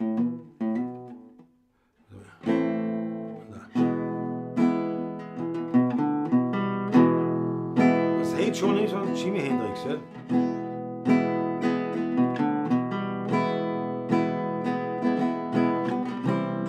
Hey Joe, weil da kann ich leider den Text nicht auswendig. Das Spannende ist jetzt, und das ist wirklich spannend, das klingt einfach, es ist sehr einfach, aber es ist tatsächlich, es ist eigentlich tontechnisch, also musiktheoretisch kann man sagen, irgendwie nicht möglich, weil es sind C-Dur, G-Dur, A-Dur, D-Dur, A-Dur, E-Dur. Das sind 5 Dur-Akkorde. Eine Tonart hat 3 Dur-Akkorde. Das heißt, das sind 5 und das passt aber super zusammen. Also das sind so Sachen, was mich immer fasziniert haben, wenn Leute Musik gemacht haben. Und du sagst, ja, die haben irgendwie jetzt die Gesetze der Musiktheorie irgendwie ein bisschen gebogen. Weil es klingt nicht, aber es ist eigentlich nicht machbar. Hey Joe.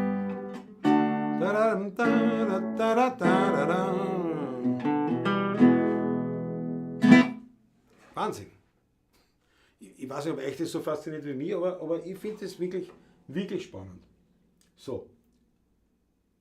Es macht auch noch Songeraten mit uns. Ja, genau.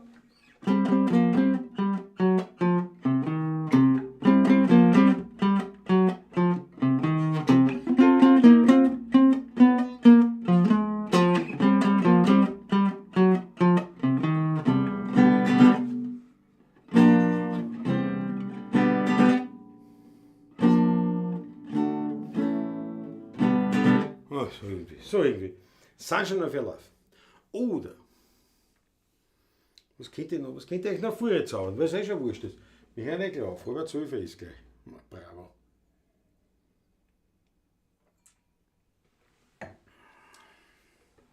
Ja. Yeah.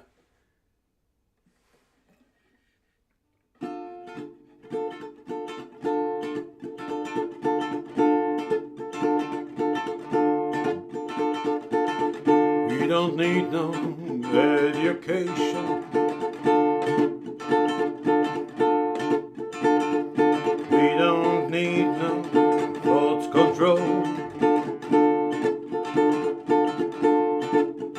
No dark sarcasm in the classroom. Teacher, leave them kids alone. Keine Ahnung, Scheiße.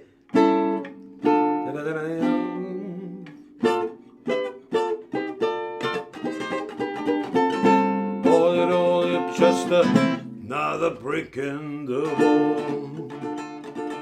Pink Floyd, auch Musik, Wahnsinn, nicht? Oder auch, ja. Boah, aber die Ehre.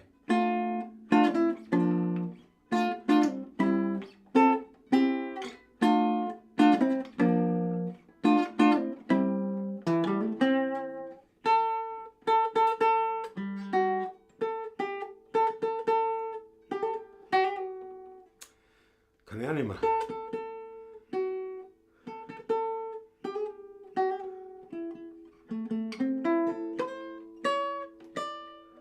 Kann ich nicht mehr, keine Ahnung. Da braucht es einen Pass, da braucht es einiges. Ja. Und das ist mir jetzt eingefallen. Oder, warte mal, noch was.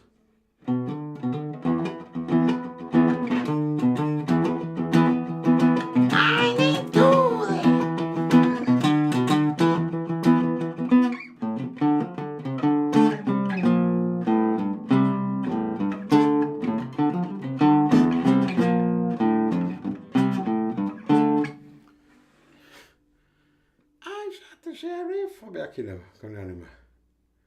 Der Knopfler, ja. Ja, schon.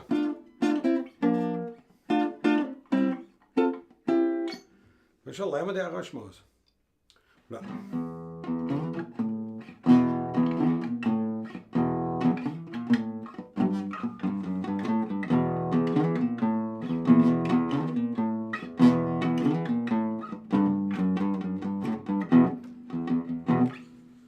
Das war ein anderer, aber das.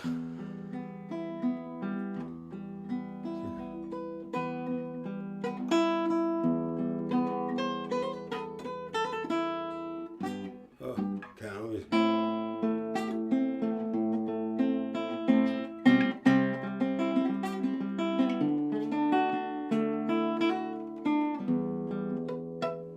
So irgendwie. Das ist fast schon wieder. Das spielt schon wieder jeder. Smoke on the water.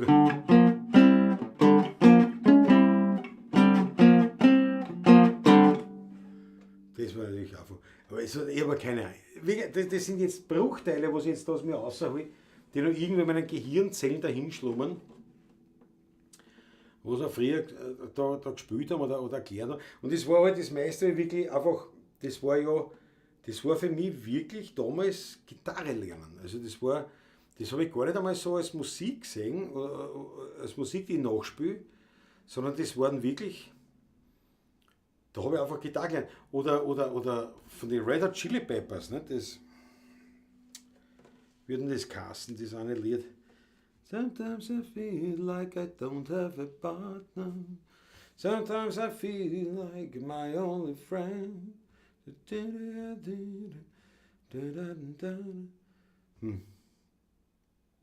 Under the Bridge hat das geheißen. Ja. Ja. Richard Blackmore, Smoke on the Water gehasst. Ja. Locomotive Breath. Franz M. hat sie eine. Mit Jethro. Ich habe aber leider kein Querflöten dabei. Einfach das obere D-Moll durchspielen. Ja. Ah, Wahnsinn, Wahnsinn. Proud Mary, natürlich, das war auch. Und dann war zum Beispiel, was ich zum Beispiel.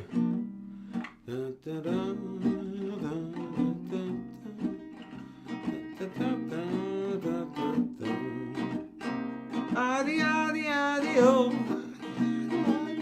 Odi, odi, odi, oh. Ai, di, di. Adi, adi, adi, oh.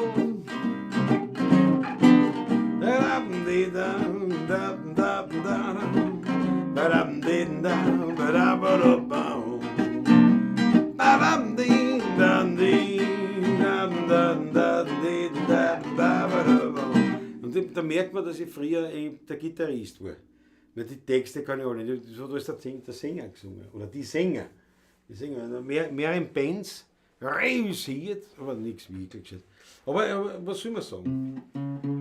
Aber irgendwie, das waren schon spannende Sachen, spannende Zeiten, man hat viel gelernt und im Endeffekt, wenn man jetzt sagt, na schau, jetzt spielt der Wienerlieder, und das darf man nicht unterschätzen, also das alles hat mir geholfen, technisch und musikalisch Wiener Lieder besser zu spielen. Weil so einfach oder so, Wiener Lieder sind einfach zu spielen.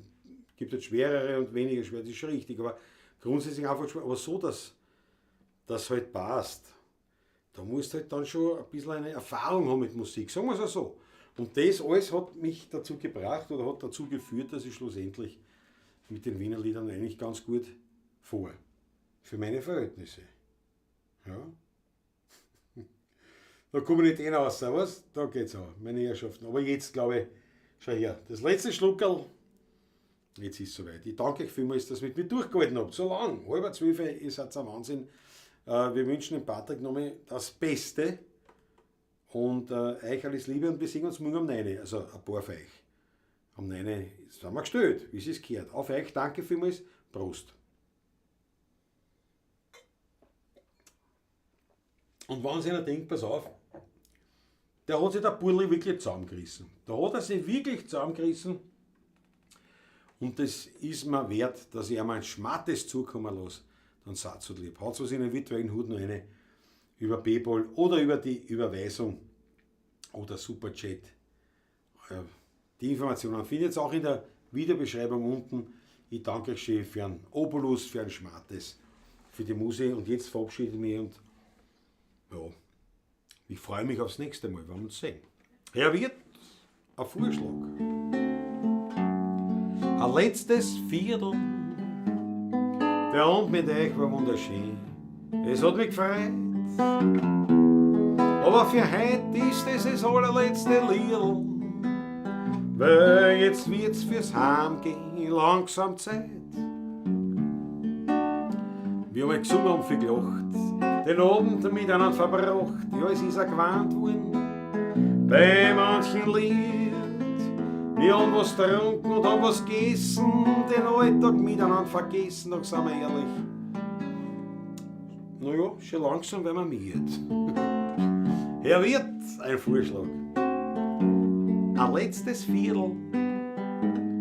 Der Abend mit euch war wunderschön, das hat mich gefreut. Aber für heute ist das allerletzte Liedl. Weil jetzt wird's fürs Heimgehen langsam Zeit. Und wie ich bei meinem letzten Viertel sitz, denk ich an meine blöden Witze, an die schönen Wernerlieder und an die Gemütlichkeit. Wir haben heute Post und gesungen viel. Gegen ihn wird's langsam still und so hat jede Stimmung ihre Zeit. Herr Wirt, ein Vorschlag. Ein allerletztes Viertel. Der Abend mit euch war leibend, es hat mich gefreut. Aber für heute ist das allerletzte Lied. Weil jetzt wird's fürs Heimgehen langsam Zeit.